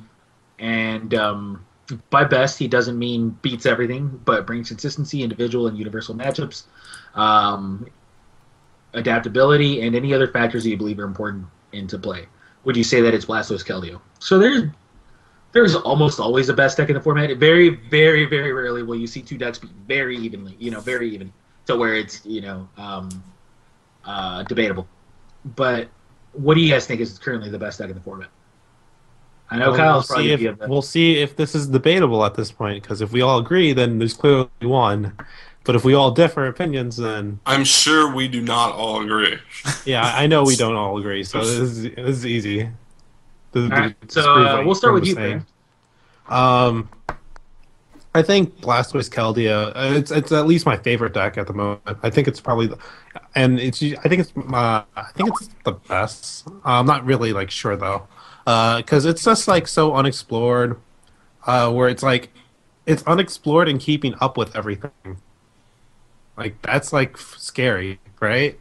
Like imagine it like in like a month from now, right? It'll be like way better than it is now, and then, we're like the other decks have to keep up with it. So, plus the deck does like infinite damage. Like, adapt to what? Getting one-shotted? Like how can decks like deal with that consistently if Blastoise can do that consistently, right? So I think because Blastoise has the most potential to grow as a deck, and because it's already at the level it is now as an underdeveloped deck, I think it's the best. Fair enough. I like it. Ben, thoughts? I think the best deck is Darkrai Mewtwo without hammers. Maybe with Bouffalant, so you don't get screwed by Sigilyph, which is really dumb, by the way, but whatever. I digress. The deck is the most consistent deck. There's no doubt about that. With Sableye and getting computer search back and stuff, there's no more consistent deck than Darkrai. It's also very powerful. It can keep up, like, power hitting back to back with the other setup EX decks. It can do it all, man, and it can do it faster most of the time. Very, very fair. Drew, your thoughts?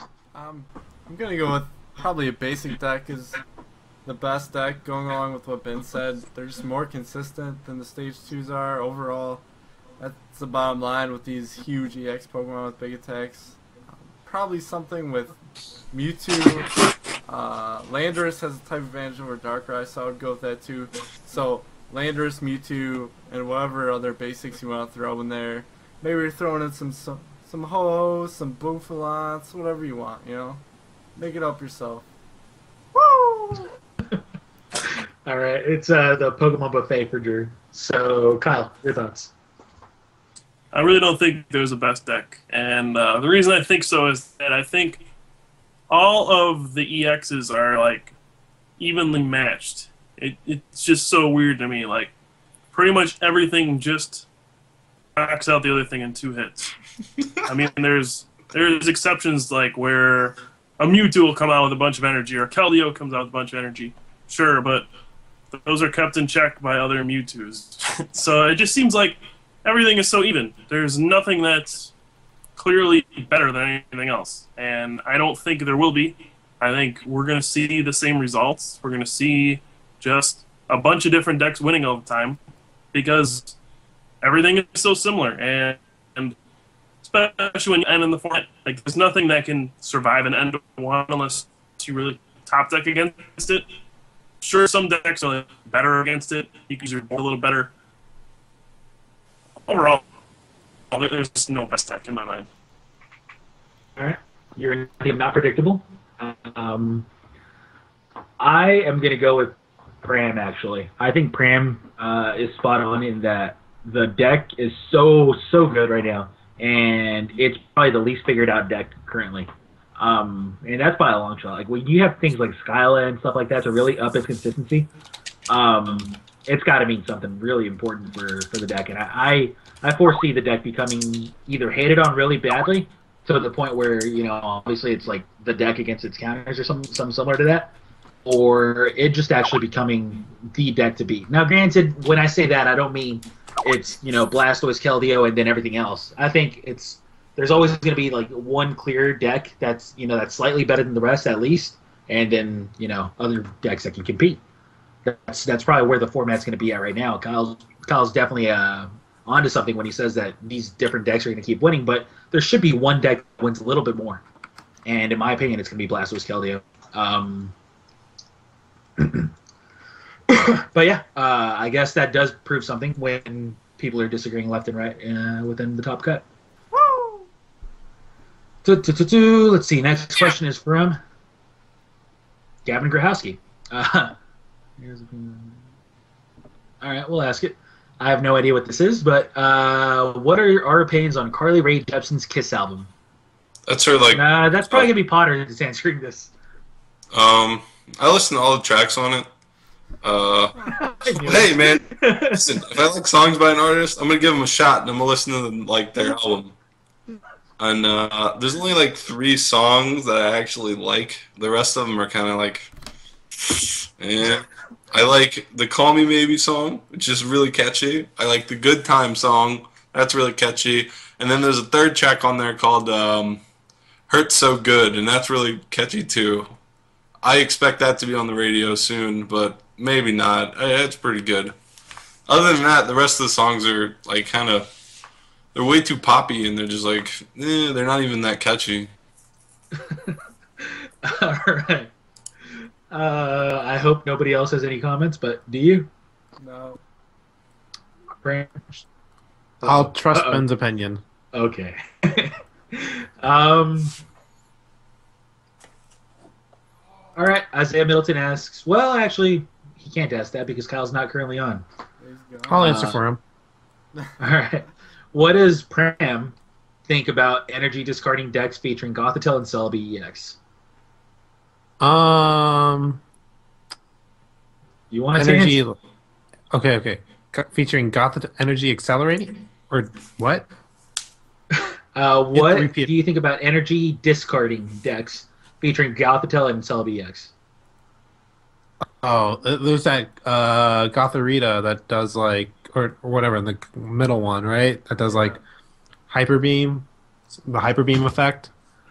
Um, What does Hyper Beam do?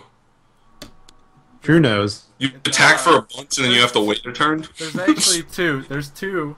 One for one psychic is flip a coin if has discard an energy attached to any of your opponent's Pokemon, but it doesn't do Ooh. damage. And there's one that does for psychic 2 colorless. It does like 50. Flip a coin if has discard one to the defending.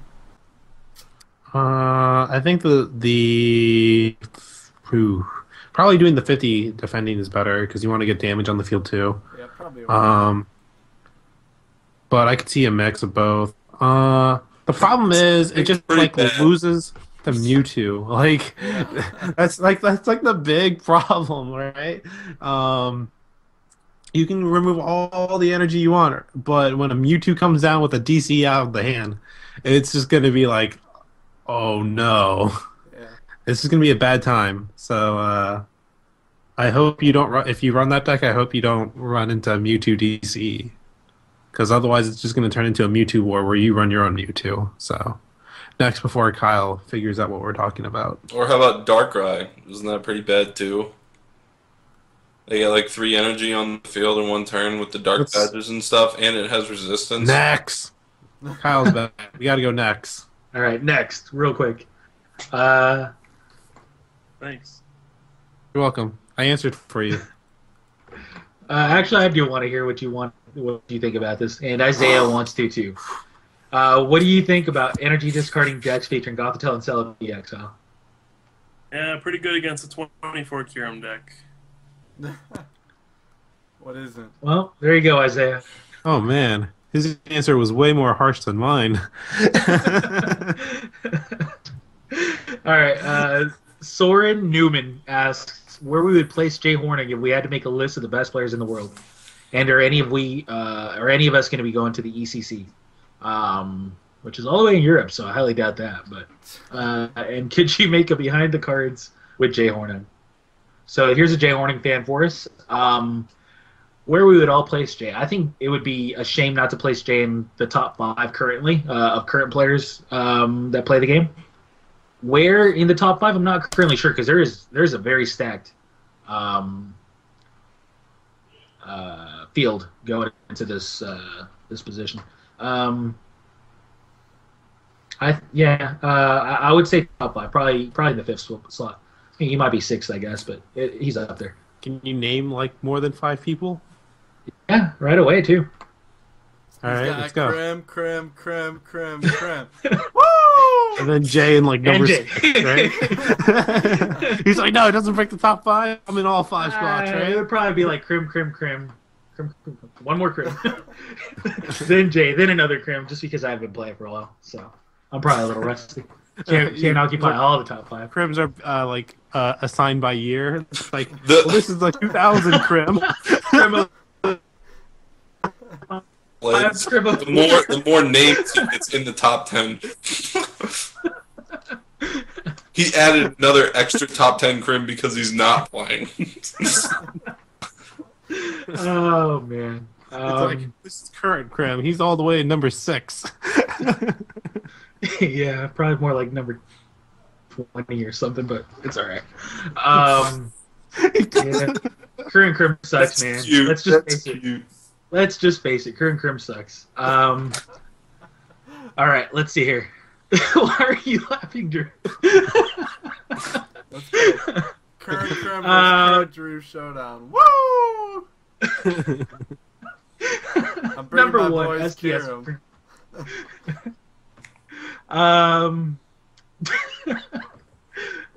Would you guys put him in the top 5? I mean, I'm pretty certain that I would. I think the list really is stacked, but he deserves it, man. The guy's been playing very well lately.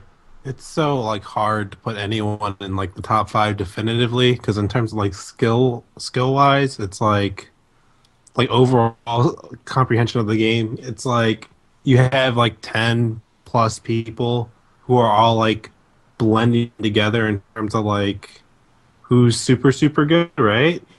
So at that point, you just got to look at tournament wins, and then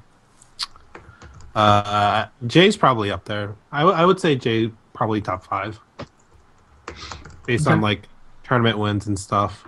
But in terms of skill, overall skill, oh, it's so blurry at that point. Like when you get to that point, you know what I mean? So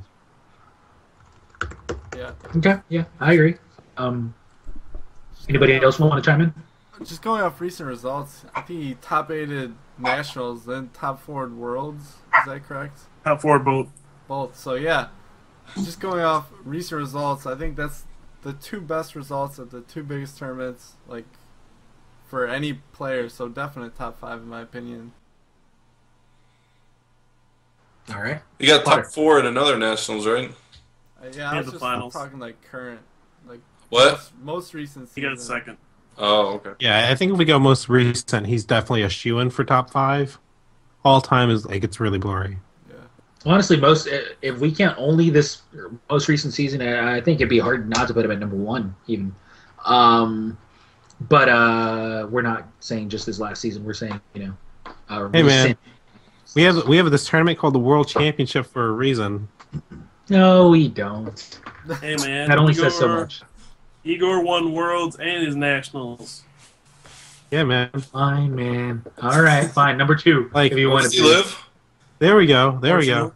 Shots fired. No, you know what? Obviously, Igor can make a very, very valid argument. I'm not saying Igor can't. I'm just saying that's That pretty an tough, argument dude. by winning worlds. 1,005 player nationals, all right? 1,005 player nationals, and he took top 4. He beat 1,001 other players. 1,001, yes. He took third. I was torn between 1,000 and 1,001. I don't know why you do this to yourself, man. I know. Like, it's like every time, right? No one's saying on How do screen you attempts get math. there on time? How do you Right? know that we start the show at like 10? Like, how do you calculate when you need to get home and like somewhere for something? This is Like- embarrassing. Like no one else even attempts to do job math for on camera, right? All right, man. Because I like am you end up hysterically looking like bad what at you the look math. right now, right? But like, You know what? The truth is, I'm not really all that bad at math. Like, I'm not the best at anything, but uh-huh, definitely not uh-huh. that bad. It's just But once you're under the cameras, dude. Once you're under the spotlight, it becomes so much harder. You're just sitting there like listen, double if you're, double. if check you're everything. just average at math, don't even attempt to do it in front of a camera. That's why you don't put yourself in that situation. Look, man, I'm a man. I'm not afraid to put myself out there. All right? You're Whatever a happens, very happens. dumb man for doing that. Absolutely not. I'm just fearless. I'm like Sanchez. Um, Sanchez. All right, I'm out. all right. Anyways, back to the question. You're the one It was with more that. a comment on your math skills at this point. Yeah. We've answered the question. Top 5. Next. Yeah, top 5 this year, sure. Yeah. I agree. Well, no, Kyle still has to answer the other part. What's the other part? Can we make a behind the cards on Jay? Oh, Yeah, Oh. yeah, sure. What?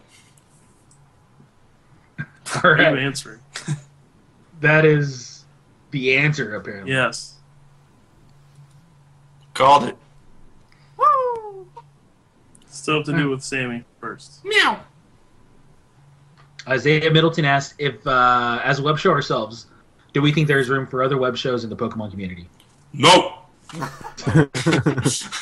Yes. Ben does not speak for everyone. Yes. Of course. Like the more shows, I think, the better. You know, I mean, not like everybody's gonna like start up their own show now. Like we got 500 Pokemon web shows, but like the more shows there are, the better. It's just more content, more fun. It's like more eats better. Yeah, we're not necessarily yeah. trying I mean, to like, Okay. In I don't general, see anything I wrong agree with with that. everyone talked at once. Oops. Go, Cram, pick someone. Go ahead, pick Drew. someone. Drew, you're up. All right. I mean, we started the Top Coat with the overall goal of promoting the game of Pokemon, making it bigger for everyone and better for everyone. So, the more the merrier, in my opinion. You know, we're not trying to be better than everyone else. So, we encourage everyone to try and do your own thing. In my mind, the one, like, overall barrier for everyone is they kind of, like, don't stick with it enough. You know, you're not going to gain an audience overnight. You should just really try to stick with it and go for it. Just go for it. So, it's really hard. I mean, I was talking with Kyle earlier. He said he gets messages all the time from people that want to start their own shows and stuff like that. And they just, you know, you're going to want to give up after a couple weeks of this. But you have to really stick with it. That's the thing. Yeah, I remember like our first week of doing so this. positive. I remember our first week of You don't starting wanna give this. up after a couple of weeks, but just stick Oh to my, it, man. like, do you guys remember the first week we did this? Like, Oh, of our course. viewer numbers were Yeah, abysmal. go- Now that That's you actually think about just it. amazing. Go look up our YouTube. Yeah, it's on there somewhere. Yeah, it was Do not Like, our- remember the first week. That our production value was terrible. Do you remember how like Our- our audio was like the absolute worst of all? Granted, this Yeah, was yeah, also like for some reason thunderstorms were happening. It was just like the worst situation like Okay. ever, right?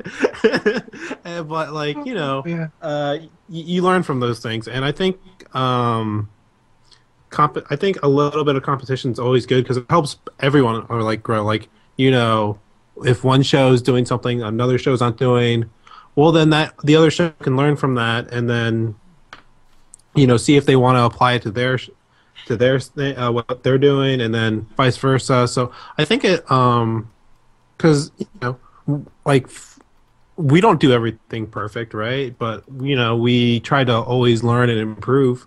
So I think the more the merrier, and I think people will enjoy the option, or they can just choose both. Like that's an option too, right? So yeah, keep at it. All right, fair enough. Kyle, your thoughts? I'm lagging. All right, I guess we'll go to my thoughts. Okay, so here's the thing. I think first of all, it's not really competition. It's more like everybody kind of. I think Kyle's still trying to talk, but anyways, it's not really competition. It's more like everybody kind of joining up for the same cause. We've said it from day one, and I'm sure we'll keep saying this till the end. It's about growing the game. We don't care about anything else. We just want to help promote this game that's given us so much. And other people do too. Great, if anybody else wants to step up to the plate, and they don't necessarily have to do a show or anything like that. They can do something like behind the cards, like Kyle's doing. They can do something like a card of the day, like a YouTube card of the day with with thoughts from competitive players. I don't know, anything that people want to do, as long as they want to produce content, they should, because that's how the game grows. That's how the game gets more exposure. That's how the game gets more competitive. That's how people get to hear the word about like this game that's done so much for everybody's lives. Sounds silly, I know. Game of little pocket monsters, doing so much for people, but the truth is that it does, and it has. So that's really why I'll always encourage people to do good things for the game. Also, anybody that does have any ideas or anything like that, please, I'm more than willing to hear you guys out and help wherever I can. I've been approached multiple times, and every time it's been a pleasure. So I really do appreciate it. Kyle, are you still lagging? No, am I? No, you're actually good. You're fine. All right. I think it's good that more people are trying to step up and do this sort of thing. My only concern is that too many people try to do it, and then it becomes like a diluted kind of thing. Most of us here watch StarCraft, so we know StarCraft has kind of hit the point where there's almost too much going on. And that's the only thing I worry about. It's great if we all have interesting content and we have stuff that brings people in, but if it's not done properly, if we're all doing the same things over and over and over, not doing anything original, then I think it's actually counterproductive. It makes people not want to care as much. So the key has to be, making everyone kind of like working together to get better at what we're doing and expand our audience. If we're all just trying to do the same thing, probably not going to work because we're all going to be fighting for the same thing, the same audience, and that's not a good thing. And it's just, you're not really growing anything. You're just all going after the same audience. I don't know how else to put it. So I approve of people's enthusiasm. I'm looking forward to seeing what kind of stuff comes out. But more content isn't always the best thing. It has to be the right content. Okay, fair opinion. One thing I do want to mention is that there is going to be a new show. I think it's on the bubble. Now they said they're uncensored. I don't really know what that's going to mean, what that's going to be, but I hope that it's going to be a good show. I think it's going to come on. Its premiere episode is going to be on Tuesday. So if you're interested in something like that, then please check them out because, like I said, content is good, right? P0F. Yeah, it is. All right. Poff approves. Let's see here. Sheesh. Freaking Potter. All right. Bob Cobb asks, so in preparation of another week of cities and Blastio being the deck with the most wins, what would you consider to be a safe play to counter this threat? People are already starting to think of ways to counter Blastoise. What would you do? Rizian, right? Right? I think like there's no real good. Just shakes his head. There's no like real good grass counter to Blastoise. Like no, you know that there's no hope for the card. The best one like we have is Shaman. It's not. But it doesn't really work, right? Yeah. Because like Keldeo just one shots it back, so it's the best you can ask for is like an equal trade. Yeah. And it's like they'll get down to a certain number of prizes, and you'll take prizes, and you want to take your last prize with Shaman, or like something, but that's not gonna happen because like the end, and you're gonna have to like just draw into it and the cards you need for it, and that's just doesn't end up working. Because then if you bench it beforehand, you're just getting knocked out. Yeah, we had a long series of this, and Blastoise usually came up on top. But you know, if there does become like a hard concrete Blastoise counter, then because this is like going back to like why I kind of think Blastoise is like at least the best in terms of like potential is like it's so open to like what it can do in terms of like text and things like that it can easily just go, okay, well, why is that beating me? Is there anything I can do to prevent or avoid that? If yes, okay, great. I have plenty of things I can do. And then it'll just, it'll round out the format a little bit if that does happen. But until that happens, I guess you can try Shaman, try Virizion. Good luck, right? All I really think you need to do is attack it with Pokemon that two-shot it, like EXs basically. And then if they ever go Giant Keldeo, you need to have like Mewtwo ready, and you need to have like N ready. And because I gotta get the Squirtle set up, like hopefully you're enough ahead. Sometimes you're only gonna be one ahead, like one Squirtle ahead, so one prize ahead. That's where the Bouffalant comes in handy. But other than that, yeah, you just need to like start attacking it with two shots, and you need to have Mewtwo there ready. Yep. I have an answer. All right, go Too for it. bad.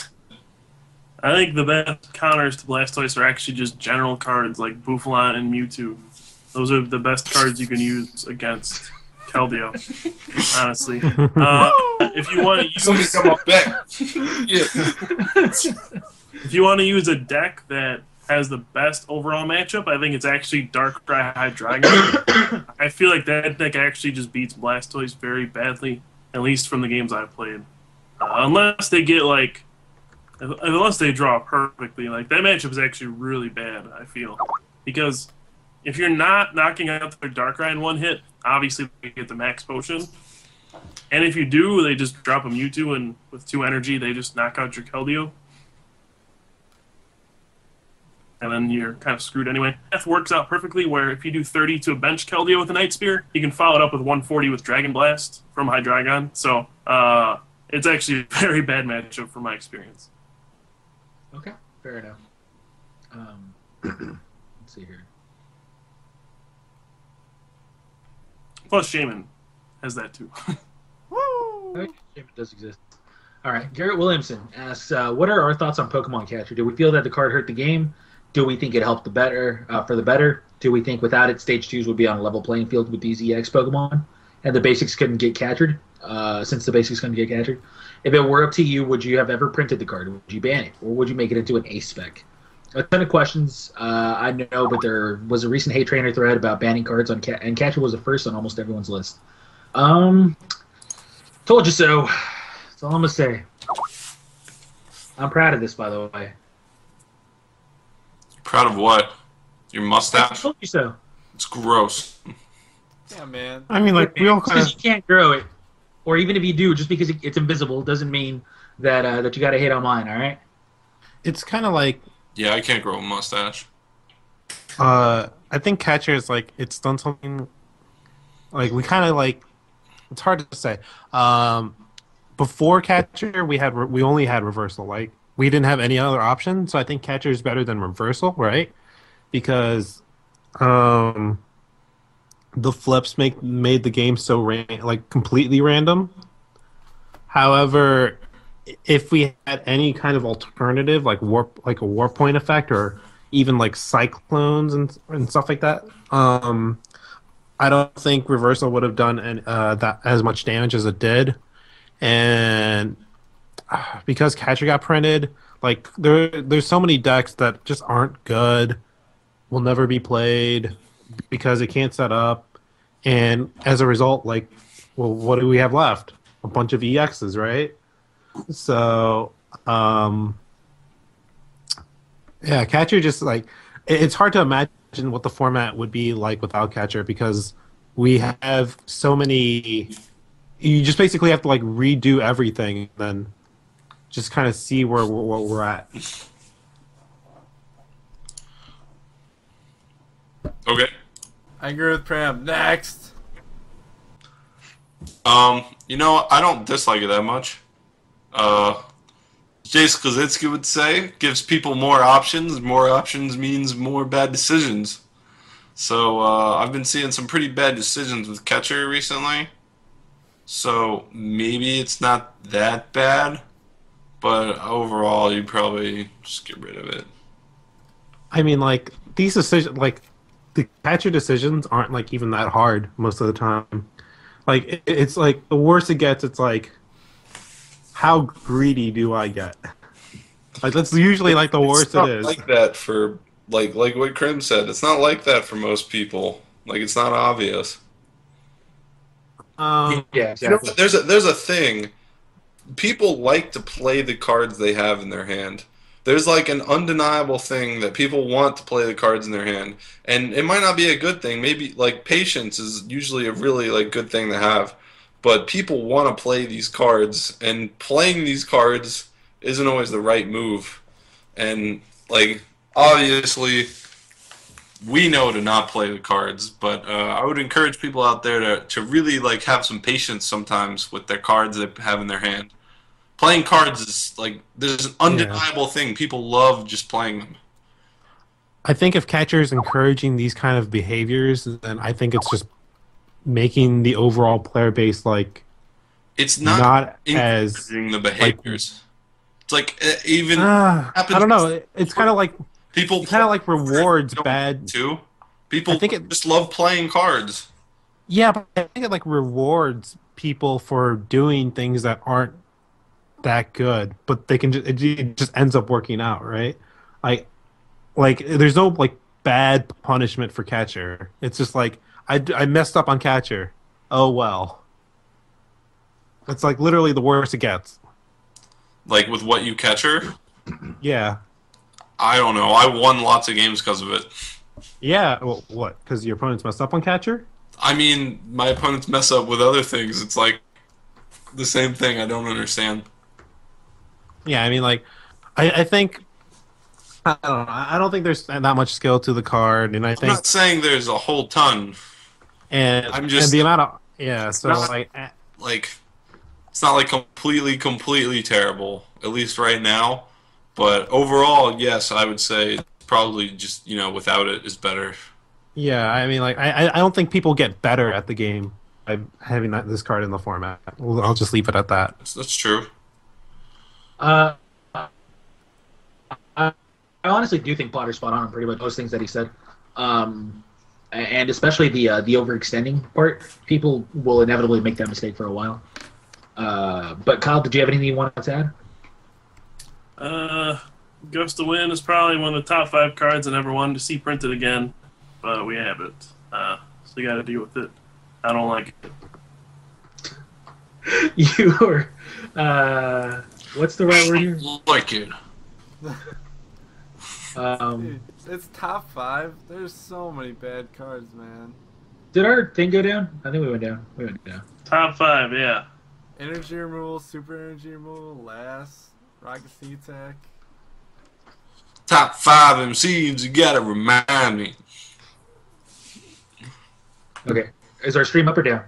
It's up for me. Top 5 MCs, you gotta rewind me. Well, it's down for me, but we'll see. I'm gonna call it right there. Can anybody else tell me if it's up or down? Just assume it's up. It's up. Go, go, go. All right, deal. Like Fine. always Ugh. assume it's up, Pressure. Grim. Pressure. Shush. All right, here we go. All right. Kevin Cranberry Murphy asks, what do we think about Mighty Mouse? Eradicate. Not good. It has 60 HP. That is not good. That is a very bad thing. And it's a stage. Isn't it like a 3 100. energy attack too or something like that? Yeah, it costs Yeah. 3 energy. Yeah. You remember we were talking about those fun decks earlier today? There you go. There you go. I'm like, when you knock something out with it, you're just gonna feel like so happy, and then that you're gonna have immediately buzz killed when you lose that game. So there you go. All right. Anybody else want to answer that? Nope. All right. Good. Gonna skip that question. Geo Edge asked what our thoughts on Town Map are. Now that we've had a few more weeks to really dwell on it, have our thoughts changed? Yes. A little. Really, Ben? What's Yeah. changed about it? It just doesn't fit in the deck.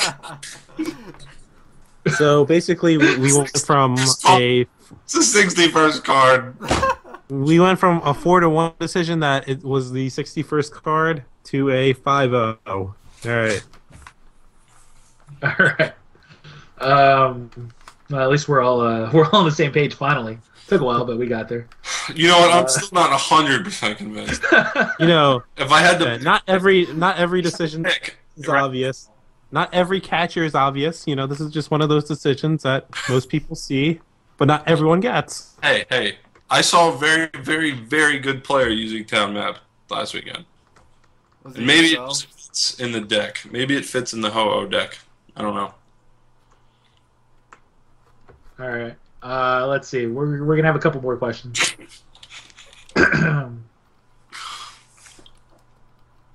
All right. Well, I said a couple more questions, but this one guy asked a couple questions on his own. So let's see here. Robert Davies asks, one, I won a travel award for Nats, but it's in my hometown. What can I get out of it? Any suggestions? And number 2, I've argued with multiple players about this question. Should I use my buys, pros and cons? I'm a mediocre player at best and have just had things go my way lately. I believe I should take any advantage I can get, but some people say it's a disadvantage as I have to play a 2-0 player in the first round. Please squash this argument for me. Thanks, and I love the show. Woo! Okay, first off, their argument is actually just terrible. Like, it doesn't make sense. You want every advantage you can get. No. It makes some sense. Wait. It's does just it? incorrect logic. It's like oh, I want to have a game to warm up, and I don't want it to be against somebody who's 2-0. There's Right. logic there. It's just really silly. Okay, fine. It makes sense, I guess, but it's not very good. Yes. Yes. Yeah. So Take your wins. take your wins. And In terms of what you can get from what about travel exo awards, resistance? I believe they'll reimburse you for gas. So if you just drive there, they'll give you like gas money and stuff. Yep. I think Kyle can elaborate more on that, but You just- Get a hotel. yeah, you get a hotel too. Yeah. I guess. Man, But And then yeah, you can have your friends stay in it. take the buys. What your friends are telling you are just isn't correct because like look at it this way: say you don't take your buys, and then you win 2 games normally anyways. Well, then you're still playing against someone 2-0. and your It's like, resistance. you know, it would just be silly to like increase the amount of variance you have to draw bad. Like, say an average person draws bad 2 games out of 7, right? Well, you know, if you're only playing 5 of those games, you could just draw well. You could draw well like 4 out of the 5, and then you're making it like 6-1 if it's only 7 rounds. So like, And you got finals at regionals. So obviously just trust yourself. You'll be fine. yeah, it's fine. Just take the buys, and we'll go to Kyle on the gas stuff. I would say you'd always take the buys in this, like the way the championship points are set up. You know, not taking the buys doesn't help you at all. There's no ELO benefit, so just take your buys. Yeah, even with ELO, like you would almost argue to take the buys, so you play against someone higher rated, so you take more points from that person, and so like Yeah, I really don't understand why there's so much of a discussion about this. Like- It seems so. Yeah, like the people elementary who almost. the people who like skipped their buys in the past, to be frank, they were just being silly and like yeah, it was just bad logic. Has anyone ever skipped buys? Yes. Yes. Really? There's people Yeah. out there. There's people who've done it, and I just like go, I can't believe you did that. Can we like, narc them why? out real quick? Huh? Can we narc them out real quick and say who they are? You snitch. I'm not a snitch, so Snitches Yeah. get stitches, Well, man. No, I'm not gonna like, sell them out. Like I'm not gonna throw them under the bus on this one, even after like we just went like how silly this was. Well, So can you narc them out to me on? Stoop. maybe All depends right, what you give me. It's still I don't snitch for free. I don't Kyle, snitch you for were free. gonna answer the first part of the question. If it's a he's not gonna get much for gas, that's for sure. Hey man, just send them the gas bill, right? Just be like, here's all. They calculate the distance from where you're starting from to where the place is, and then they give you that much money like per mile. What if like you like say that you're gonna be at your parents' house for the summer, and then They like would need you to prove that. do like a picture of you in your parents' house. Pretty sure We're they not, just we're not advising that people try to. you Con don't scam people bad. UI. All right. I don't know. I've never gotten one of these things. Yeah. Well, good because Ours you're just gonna try to does not scam them. follow the rules. That seems a little silly though. 'Cause then it's like You're like, yeah, I'm driving from Alaska. no, but it's silly because like your first place at states is gets you like more compensation than your first place at regionals. Not really. He still gets a hotel The room. hotel room's pretty expensive, dude. Yeah. Yeah, but like what if it's in his hometown, he doesn't need one. Sure, but Yeah. why wouldn't you Still want free. to stay at Free is a free. hotel with your friends? You gotta live large, man. I Yeah, guess. dude. Sometimes you just gotta order that bottle of water from room service, even if it costs $10. All right, that's just the way life works. You're terrible. Enjoy. Oh boy. Let's Terrible. see. We're actually nearing the end of the show. Finally. Let's see. Where's your opinion? It's one more question. I'm gonna find the best one.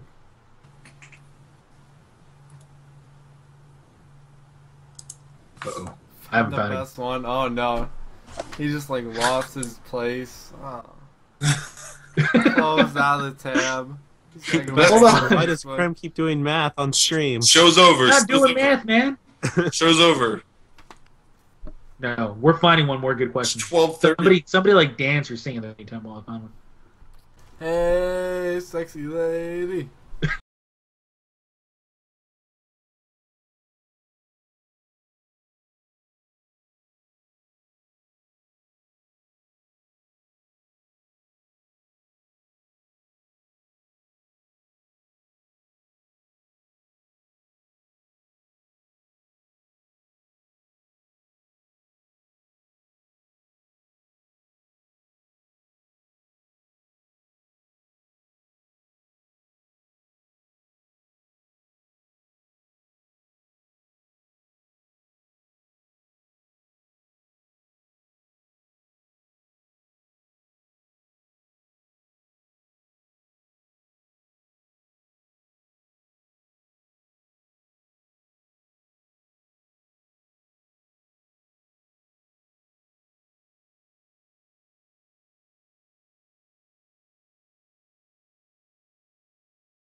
Yeah, follow me on Twitter. Do all the things Crim said. Follow us on Twitter. Follow us on Facebook. Subscribe on YouTube. Subscribe on Twitch TV. And everything helps us out. Get status on all those sites, so it really helps. Like Ben said, there's a new show coming out. I believe it's called On the Bubble. It's gonna be uncensored though, so if you're a kid, you should probably ask your parents if you can watch it, stuff like that. I'm not sure how that works, but yeah, I might take the unanswered questions on Facebook and answer them and make an article out of it. I've been thinking about it. It might happen, it might not. No promises, but woo! Thanks for watching, everybody, and Fran, take it away. Kyle. Actually, Kyle. Sure, I'll go again. Follow me Go again. on Twitter. Michael Frenwatt. Go ahead, Kyle. I might be lagging, so I'll make this quick. Got some Cities games on YouTube. Check those out. Other than that, thank you guys for watching. See you next week. And if you're at any cities I'm at this weekend, come say hi. And have a good night. Peace Later, out. guys. Later. How do you always remember to do the peace out? I'll never understand. That's how I sign off, man. Second nature, man.